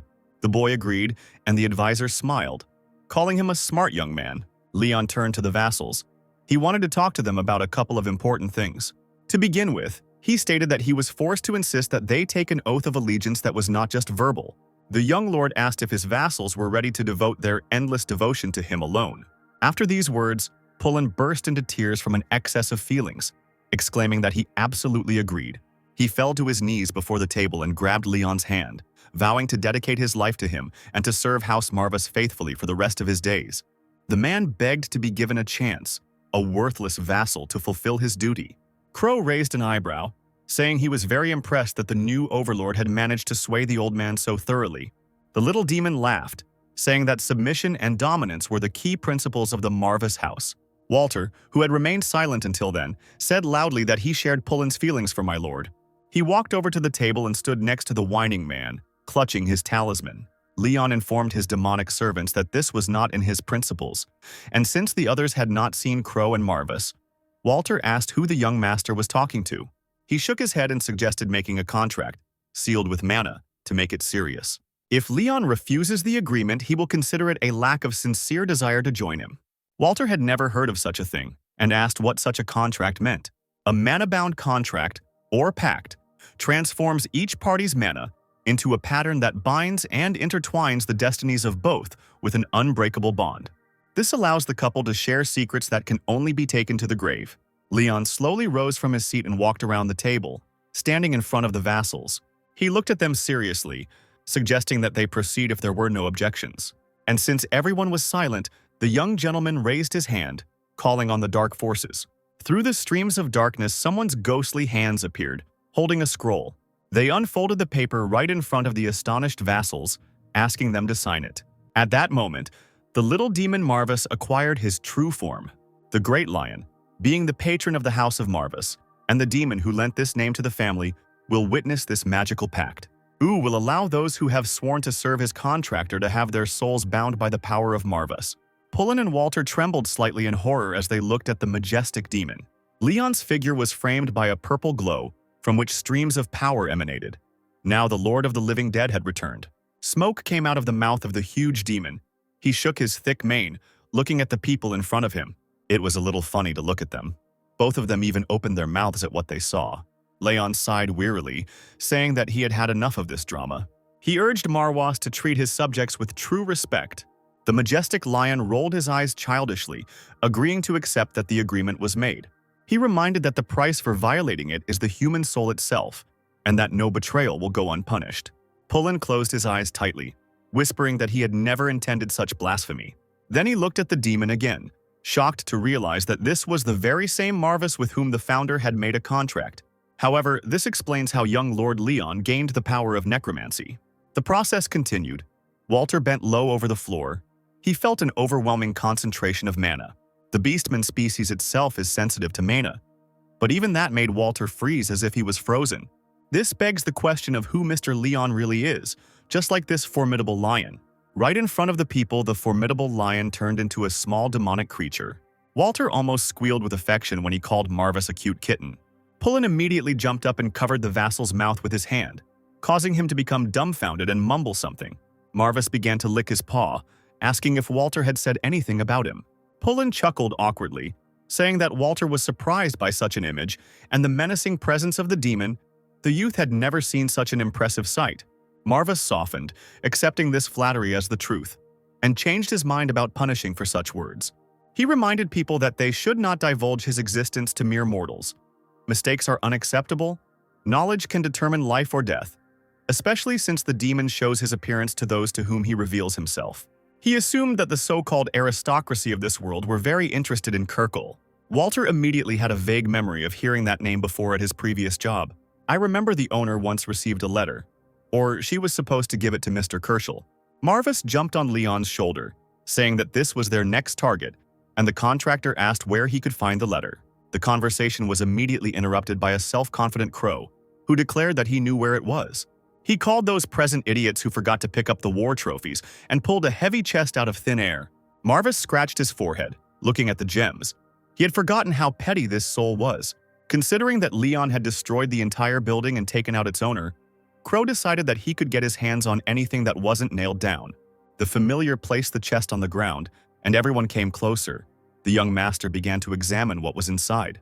He moved some gems aside when he suddenly saw a piece of paper. Digging deeper, the guy actually found a letter with broken sealing wax in the chest. Marvis jumped into a pile of rocks as Leon triumphantly grabbed the letter, declaring that he had found it. The demon said that it seemed that Crow could be useful at times, and he asked, puzzled, if that was a compliment. Leon, meanwhile, took the letter out of the envelope and unfolded it, deciding to read it aloud. The message was addressed to the enemies of the House of Marvis from the House of Sylvester. Following the will of His Majesty the Emperor, a territorial war was declared on the duchy. Despite the formidable power bestowed upon him by his title of Duke, Marvis neglects his duty to His Majesty, Emperor Louis von Archheim. Marvis was called to account on behalf of the crown. The house was given 1 month to raise the white flag and surrender. The declaration of war would be revoked, and the house itself would be absorbed into House Sylvester as punishment for its sins. If Marvis resists, they will have to defend their innocence in a fair fight. The letter was signed by the Lord of the House of Sylvester, Alan de Sylvester. The vassals gasped, watching the young master's reaction with intense interest. He pondered what he had read, and Marvis asked if the time period they had been given was short.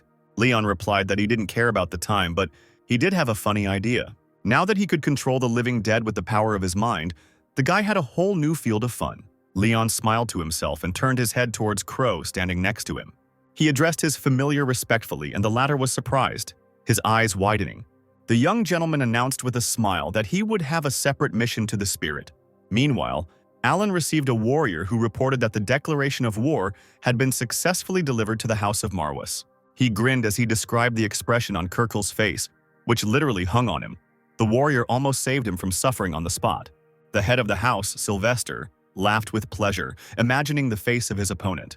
Calming down, he shook his head, reminding him that the old man should be kept alive. Kirkle was a useless fool. Let the power of the Marvis clan remain in his inept hands for now. Suddenly, Alan remembered Leon, asking the warrior what was wrong with the boy who was the rightful heir. The commander replied that there was no significant news about it. Perhaps Kirkle himself had already killed this heir. This greatly encouraged the head of the house, Sylvester, and he praised the commander for the news. He also asked my lord why he should bother about a 14-year-old boy.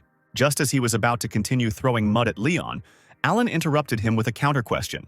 The atmosphere suddenly changed dramatically, and with a threatening voice, the man asked the warrior what, in his opinion, was the most unfair thing that could happen to a person. He was taken aback and swallowed hard, saying that he was not a scientist and did not know such wisdom. Alan replied that it was like meeting an overwhelmingly powerful enemy against whom one had no chance. Resistance was useless, and a person could only watch as his world was mercilessly destroyed. The head of the house, Sylvester, summed up, straight to the eyes of his interlocutor, that suffering more terrible than this could not be found. He then continued, asking what could be the cause of such injustice. Only innate talent.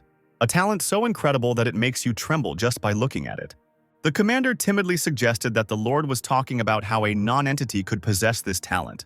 Alan rolled his eyes, calling the man a fool. After all, they were talking about a descendant of Velen von Marvis. Given the lineage, nothing could be certain.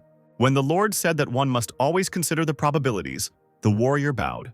In the office of the young master of the house, Marvis Crow took on the appearance of Leon, who admitted that it was quite a sight. The familiar's human speech sounds wild in its true form, but now, having absorbed the owner's memories, it imitates it with incredible accuracy. Crow didn't miss the chance to say that he could now offer more than just a modicum of magical power, unlike the bald one, which incurred the demon's wrath. An angry Marvis pounced on Crow, hitting his face with his little paws. Watching the two servants fight, Walter was dumbfounded and asked Pullen if it was always so noisy in the office. Pullen advised the young vassal to remain silent, as this would help him live longer. Leon took the blade from the wall, suggesting that the gentleman begin, since there was only a month left. He walked up to Walter and handed him the sword, who looked questioningly at the young master. Leon shrugged. All he asked was for him to show off his talents during this time. The beastman looked at the weapon, assuming that his talents would not be put to use. He would not be an assistant in the plan. The master of the house nodded, because what good was a vassal who would easily die? The choice was Walter's. He gripped his sword tighter, saying that he was ready to overcome any obstacle in his path in order to find his rightful place at my lord's side. If he lives up to the title of the most skilled soldier, can Leon grant him one wish? The young master nodded. He would do everything for his loyal subject. At that moment, Pullen, standing next to them, coughed meaningfully into his fist. He offered to provide young Walter with suitable combat training. His limits would immediately become apparent if he trained with the worthy knights of House Marvis. When Leon approved the advisor's plan, Marvis jumped onto the contractor's shoulder, saying that it was time for them to go. After all, the wolf is not the only one who needs training. Leon himself is also far from his true potential. The young gentleman did not object, replying that he readily believed it. A little later, when Walter came to train, he actually clashed swords with the strongest warriors of the house. With a dazzling brightness on his young face, the beastman fought with the enemy. Alan also didn't waste any time training himself to summon powerful living dead. With the help of his new powers, the young master summoned a dead warrior into the world. He, waving a rusty sword, attacked Walter, who had just dealt with the previous warrior. The demonic wolf activated its mana and immediately took off several heads at once. He lowered his sword, breathing heavily, and slowly approached his young master. Standing before Leon, Walter dropped to one knee to pledge his allegiance. He was pleased with the result and officially invited the beastmen to Marvis's house. He also called Walter the vanguard knight of his army, and the boy smiled gratefully. Finally, a month later, the day of the declared war between the noble houses arrived. The army of House Sylvester arrived at the city gates, with Count Alan himself at the head, loudly exclaiming that he brought a message for the current head of House Marvis. Despite the favorable offer of a peaceful solution, Leon stubbornly refuses to listen to common sense and lay down his arms. His foolish decision will result not only in the death of his master himself, but also in the deaths of innocent subordinates. Leon, looking at the man, realized that now it had officially begun. Pullen, standing nearby, clenched his fist angrily and cursed. The opponents had no concept of honor. Let them perish. The demon advised not to fall for the provocation. He personally sees clearly the fear that has settled in the depths of other people's hearts. Their menacing cries are only a reflection of doubts. Pullen chuckled, repeating Marvis's last phrase, but still didn't fully believe it. Alan, meanwhile, continued his speech, and the advisor noted that House Sylvester had the advantage on all fronts. A few seconds later, Crow joined the company under the guise of Kirchel, and the demon objected to Pullen, reminding him that they had exposed the plans of House Sylvester. The man looked closely at Marvis, asking if he was also referring to the late Sir Kirchel. He immediately agreed, because if Leon's uncle were still alive, the house would simply raise the white flag on demand. So it turns out that his death shook their composure. Marvis chuckled softly, drawing the contractor's attention to himself, saying that mortals were fragile creatures. Any fluctuations in events create confusion. The enemy wonders why the enemy has not yet surrendered, and doubt overcomes him, causing uncertainty in the battle. Pullen admitted that this was true, but even an uncertain enemy could still win with a larger army. At this, the demon smiled even wider, assuring that his worthy contractor would overcome the full force of this army. Marvis also said that there was no need to worry, because the ruler of the house was much stronger than it might seem. The advisor was inspired by these words, and the demon thought that even he himself was amazed by this absolute talent. He personally observed the training process of the young master, who learned to use his powers through meditation. The demon decided that this was an excellent opportunity to test the contractor's grip and consciousness. He stamped his little paw, and living dead appeared from the underworld, aiming to kill Leon. The guy felt it immediately, and at that moment he didn't even come out of his state. He used the power of thought and necromancy to summon the most powerful warriors to protect himself. The dead warriors immediately rushed to defend their master, led by his strength. Finally, after a few short minutes, all the enemies were defeated. Even though they were the weakest walking dead that a necromancer could summon, Marvis also saw that barely a week had passed since Leon had learned to control his magical power, and he was already able to read the flows of mana with his eyes closed. This made the demon incredibly happy. The depth of the contractor's talent truly astounds the imagination. Even Crow admitted that the current contractor is truly a talent, like the rising star, the famous founder. Marvis agreed that the guy was capable of once again drowning the continent in blood. The time would come, and he would get everything he wanted. Crow muttered thoughtfully whether he would get his favorite delicious peanuts, and Marvis called him a fool who needed to think about something higher. The young master is capable of acquiring the most forbidden dark magic, the terrifying power of reversing time. A few moments later, Leon woke up and finished generating mana, rising from the floor. He turned to the dark assistants waiting for him. Marvis was waiting for the contractor with a smile. Leon announced with a smile that everything was ready and asked what kind of training they would do next. The entire land after the training was littered with the corpses of the living dead who had successfully perished from Leon's attack. He looked over what was left of them, ready to begin the next test. Marvis was also ready and suggested moving to another place first.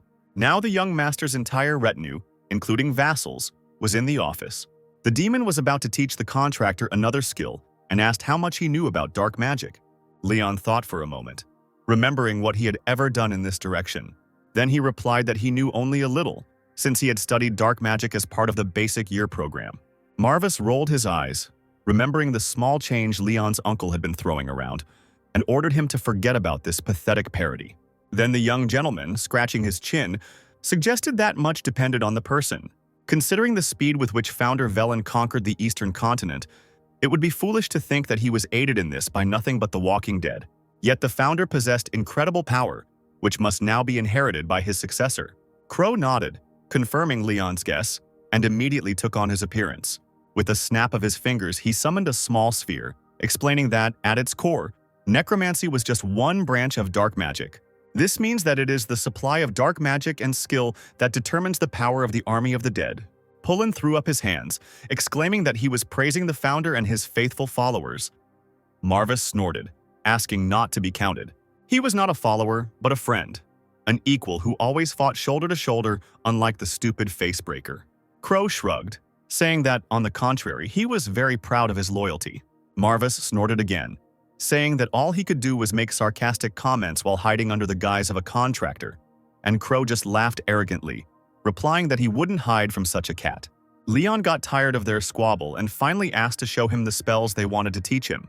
Marvis agreed, saying that there was something that needed to be done before training. The guy will have to fulfill one precondition, which will now be announced. This will require you to risk descending into your own subconscious. Leon was surprised. He had never done anything like this before and asked how to do it. Marvis explained that the hidden depths of the contractor's mind are a kind of vessel that contains enormous reserves of magical power. Once a boy learns to control this unbridled energy, the noble war will seem like a sandbox compared to the possibilities ahead.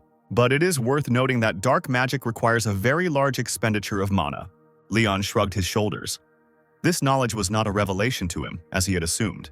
Marvis noted that the contractor should have no reason to worry, because whether he believes it or not, the demon senses in Leon a mana reserve equal to, if not exceeding, his ancestor. But it is still unclear whether this is good or bad. The guy has no choice but to take the risk if he wants to restore the glory of his former family. There is only one way to learn how to draw mana from a hidden reserve in a short time, but even then there is no guarantee of safety. Marvis noticed that now the light was flickering again in Leon's lifeless eyes. Looking back, it becomes clear that young Leon was driven by only one desire. First, one had to deplete one's mana reserves to the limit, and this desire was called uncontrollable curiosity. Then, it's up to the young master's subconscious and his potential, they will guide him. The primitive thirst for power is the greatest motivation, so Leon immediately agreed to do everything the demon asked. He concentrated and began to reduce his mana reserves. After a while, the guy grabbed his head, muttering that this should be enough. At the same moment when the purple flashes began to dissolve into the air, the young gentleman staggered, falling backwards, and was immediately caught by a worried Pullen. He burst into tears, holding the unconscious Leon in his arms, that the Lord could not leave them so soon. Marvis flew up to the advisor, hit him in the face, and ordered him not to touch the guy, but to show at least a little faith in his leader. Tears continued to stream down Pullen's face. Even though Lord Leon was their leader, he was still just a boy. Crow recalled that the contractor, according to the demon, could turn out to be the most gifted of the predecessors. Even Marvis was forced to admit that the familiar was finally speaking to the point. Considering Leon can match Velen's potential, the guy will be fine, save the tears for another time. The advisor, who had been worried about the young gentleman with all his heart, calmed down with his friend. At that moment, Walter burst into the office, covered in dirt after the battle, shouting that he had succeeded, calling on everyone to see the new master of the sword. But he immediately stopped short when he saw his young master lying unconscious on the floor. He ran up to Leon, starting to wail just like the advisor had earlier, and Pullen immediately urged him to calm down, saying that he had already made a fool of himself. Walter nodded, exclaiming that he believed that the Lord would overcome everything no matter what happened. Marvis chuckled, thinking that all mortals were the same, and how could it be that such an incredible talent had been hidden all these years? Looking at the boy and the vassals bending over him, He could only be surprised that the Marvis clan had almost died out. Meanwhile, Leon's consciousness, although not in his body, was transported into a frightening darkness. The guy calmly looked around, hoping to see at least a glimmer of light or at least understand where he was. In an instant, he found himself in the estate, but it was destroyed by the endless war, and he also saw a male figure nearby. The man stood with his back to the boy, talking to him, saying that he had a premonition about Leon's visit. The guy's eyes widened, realizing who was in front of him, because this voice was painfully familiar to him. The man turned around, showing Leon a short smile and wrinkles in the corners of his tired eyes. It was the young master's father, Rune von Marvis. He came closer and suggested they take a walk, as they had a lot to discuss. Little surprised the young gentleman now, but it was difficult to recover from the realization that it was his father standing before him. He sighed heavily and obediently followed Rune, who went inside the ruined houses. They were approaching the estate gates when the man finally stopped. Without turning around, he turned to his son, saying that since he had come, it meant he had decided to awaken the magical power dormant within him. Leon nodded. He certainly didn't come here to tell everyone how well he was doing.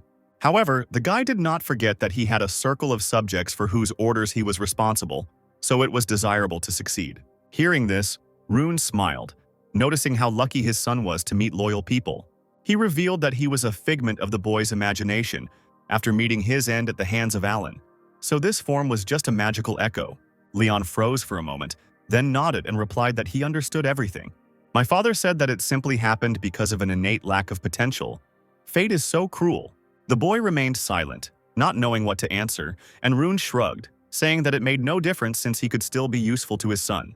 He already knows that Rune was unable to secure the support of Mr. Marvis, just as he failed to cope with the Necronomicon, the sacred relic of the Marvis family. But now his son, Leon, simply has to take a different path, to become better than anyone before him. Rune touched his son's shoulder, saying that while he was alive, he had developed a spell capable of turning all the particles of the ancestors' mana into Leon's magical reserve, a reserve he would initially only be able to partially control. But there is no doubt that he will help the young master strengthen his position as head. Leon said that he remembered his father's words. Taking someone else's mana as your own is very dangerous. He definitely said that there was a risk of it going out of control at the same time as the caster's mind was destroyed. Rune praised his son for his attentiveness. Magical energy is marked by its owner, so it is not so easily given to another sorcerer. However, Leon was an exception. He would not be able to understand much for now, but it is worth imagining now that the young man himself is a blank slate. Leon was surprised and asked again what this could mean. Rune explained that Lord Velen von Marvis, the founder of the line, was the only one who possessed dark mana of perfect purity. With these words, the man moved a little further away and extended his hands. A purple sphere appeared in front of him. It was a concentration of mana, the vessel flickering and glowing, and looked as if there was an entire universe inside it. The father announced that his son was now blessed with this great gift of lineage. Leon opened his eyes in surprise, and the sphere was reflected in them, shining with all the shades of the color of the family. He accepted what was rightfully his, and dark clots began to seep into the sphere.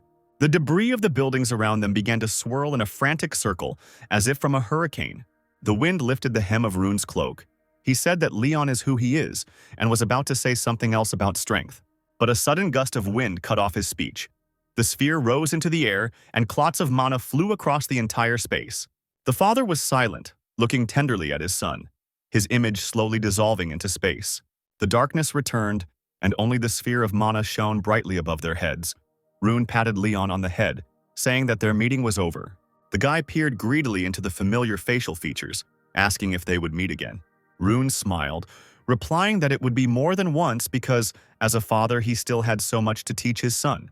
With one movement of his hand, he beckoned the shrinking sphere to him. Then he directed it straight at Leon. Streams of mana began to envelop the youthful figure. Leon was dumbfounded, whispering that he had never felt such impressive magical power. Mana rushed into his body, and bright patterns left by the sphere appeared in the air. An unusual amulet in the form of a cross with a snake wrapped around it appeared on the boy's chest, a legacy from his ancestors. The father said that the amulet's name is Greed, and as the name suggests, it is capable of instantly consuming everything in Leon's path. Leon took the pendant with particular care and trepidation, examining it, and Rune asked him not to forget what had been said. The guy whispered the name of the pendant again, promising that he would remember it. Finally, the man stepped back, smiling and promising that they would meet again when his son's heart desired it most. The floor beneath their feet was rapidly crumbling, and Leon bowed low to his father, saying that he would pray for that day to come soon. When only a few pieces of stone remained under their feet, it was time to leave and the guy disappeared.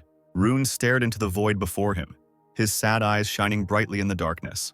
If fate decreed, his son would shine like a rising star like no other. And what a pity he would not live to see it.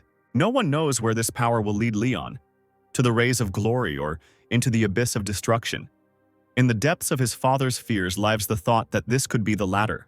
During the entire time that Leon's consciousness was in oblivion, his faithful retinue carried their master to the bedroom. All four of them bent over the boy, impatiently waiting for him to wake up. Pullen, whose patience was gradually wearing thin and whose excitement was growing, asked Marvis hesitantly whether the gentleman would wake up. He immediately exclaimed that he did not question his insight. It was just that Leon had barely turned 14, and suddenly this illness would have consequences.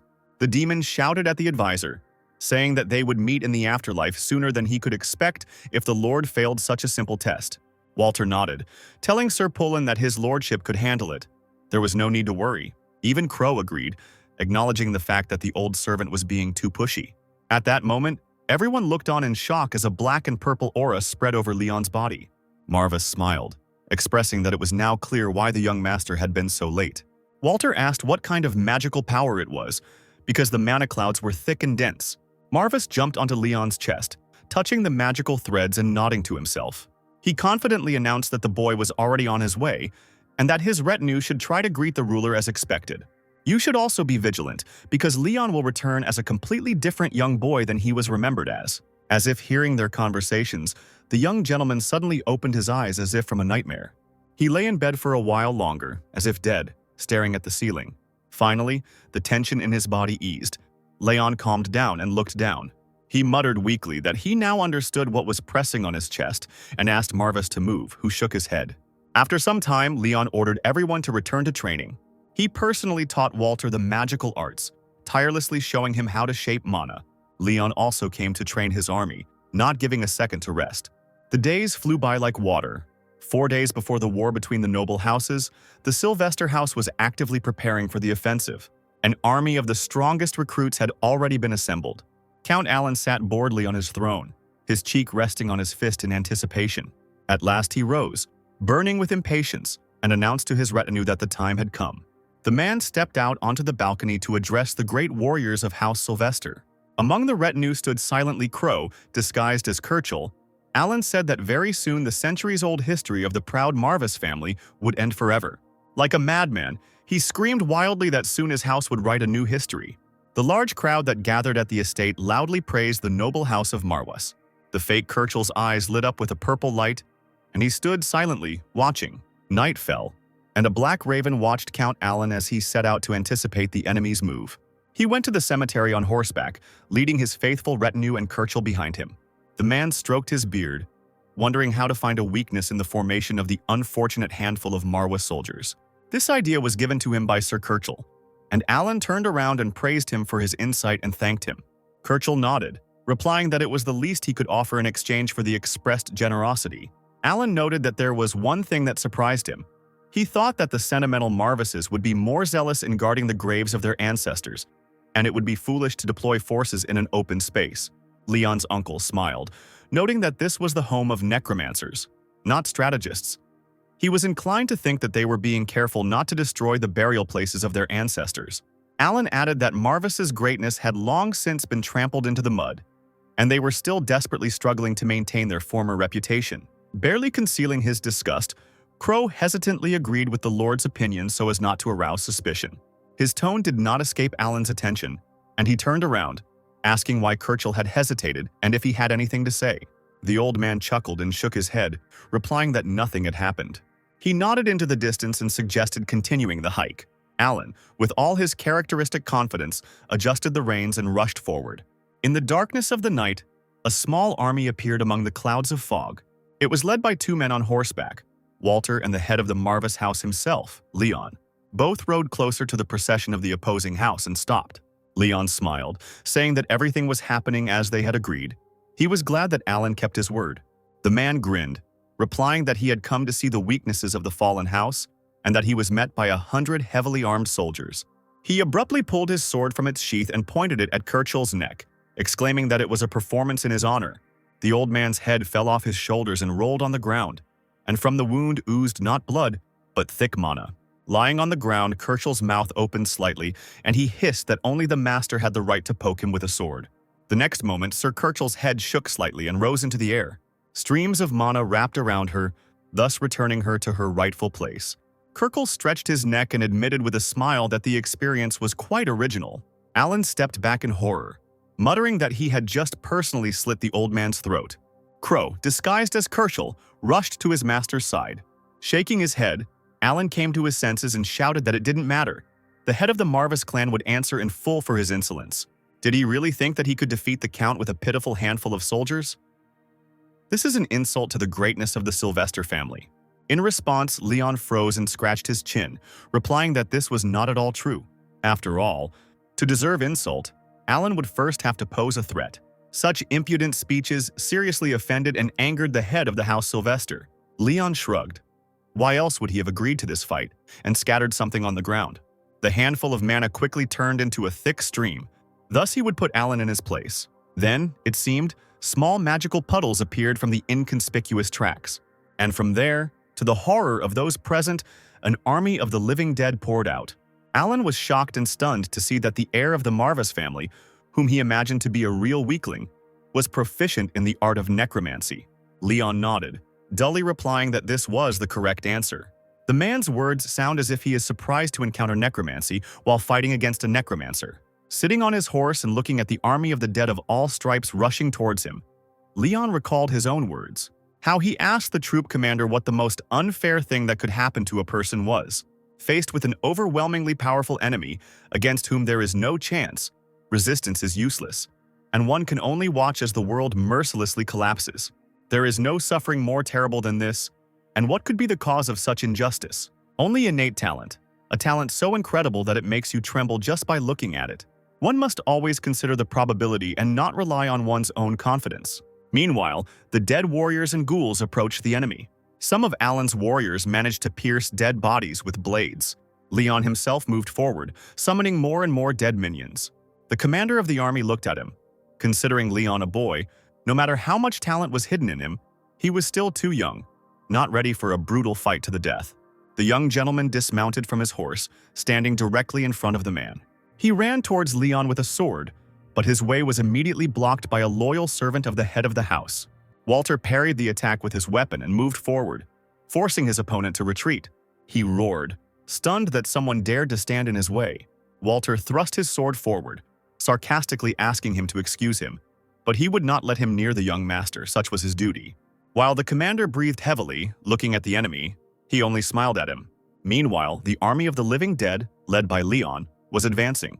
Having come to his senses, Alan ordered his squad of mages to join the battle. A multitude of men and women, wrapped in cloaks, began to cast spells. A deafening blue flash rushed straight at the dead, burning them. Then the Count drew his blade from its sheath, calling the knights of the vanguard to him. He ran forward straight towards the dead army, ordering his men to attack together. The troop commanders rushed forward fearlessly, brandishing their blades. Leon stood right in the thick of the battle, carefully watching his main opponent. He quickly made his way through the enemy army, using his sword to help himself.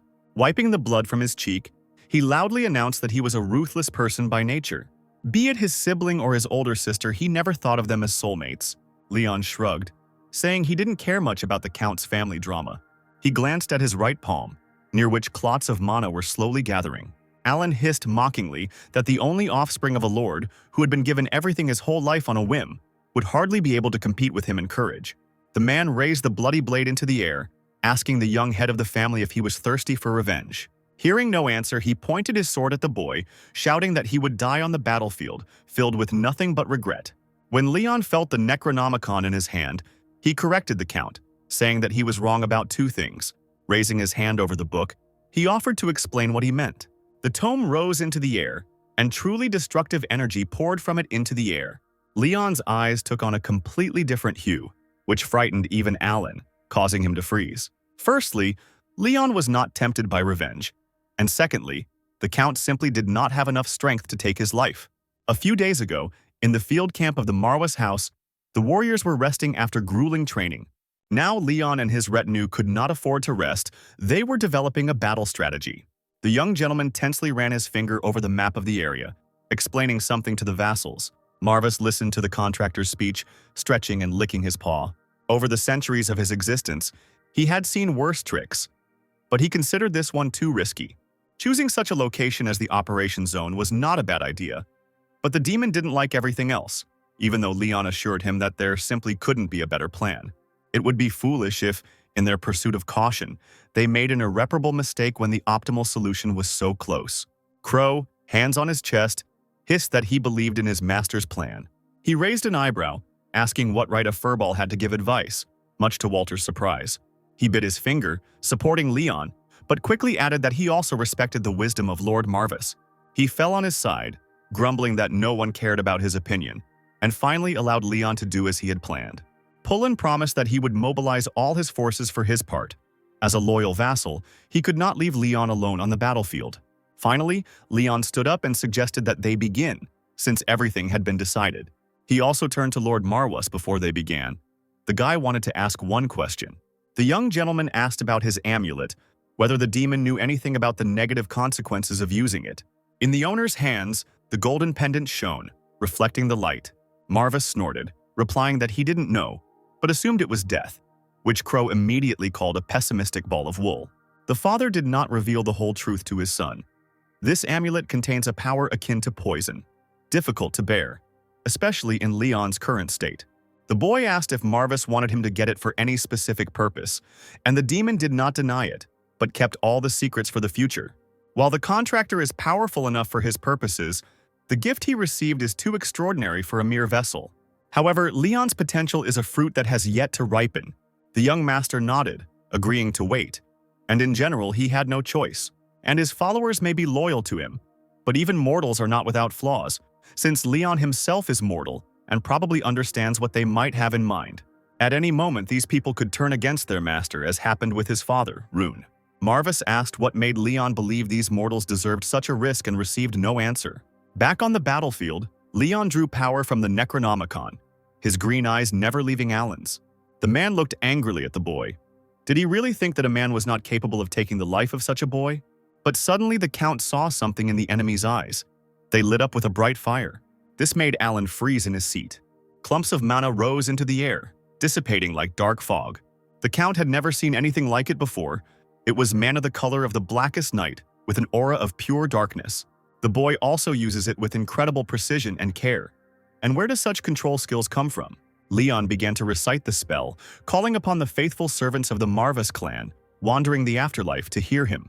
Alan froze again, his instincts screaming for danger. The Count drew his sword from its sheath, not paying attention to the performance. He simply had to interrupt it at any cost, and ordered his army to prevent the boy from completing the spell. Meanwhile, Leon continued to appeal to the dead, as the true heir of the Marvis family calls them to arms. He asked to come to his call and fulfill his duty under the banner of the head of the Marwas clan. Living dead began to appear from right under the ground, much stronger than before. Not just skeletons, but also demons, werewolves, and dead mages with staves. Alan looked at this in shock, realizing that there was nothing he could do anymore. All he could do was lead his army into battle, hoping that the sheer force of strength would outweigh the magic. Marvis sat far away on the slope, watching the carnage from above. He chuckled, swearing on the abyss that the boy was just as wild and disobedient as his predecessor Velen. The amulet on Leon's chest, driven by dark magic, began to glow brightly, calling the dead to battle. Their fiery eyes glowed in the night, and their mouths opened in terrible grins. Huge monsters tore human soldiers to pieces with their bare hands. They knew no pity, and therefore the unfortunate warriors did not even have time to attack. Moreover, the dead magicians themselves knew how to cast spells, throwing spells at their opponents. Magic spheres struck the enemies, burning them alive. And only then did Alan realize that it was a trap. The boy had deliberately lured them to the cemetery. He did not have time to fight off the entire army of the dead that served the head of the Marvis clan. But suddenly he noticed the boy's strange state. Leon was tense. Sweat was running down his pale face. He was clearly not feeling well. The mana hovering around him weakened. The head of the clan held his chest, grimacing. He clutched the talisman in his hand, coughing up blood. Alan ordered him to stop immediately, because the price of risk was life itself. He swore that he would spare Leon and his subjects. But the guy was not a fool. Interrupting the Count's speech, he said that he did not want to upset the head of the House of Sylvester. Earlier in the office, Marvis had asked him what made the contractor believe that mortals deserve to risk everything. The demon would prefer that Leon refrain from taking risks for the sake of the people until his talent had fully matured. The contractor must gain the power to feel compassion for others, much less save their lives. And then Leon asked why wait for the fruit to ripen before picking it, when you can pick it first and then let it ripen.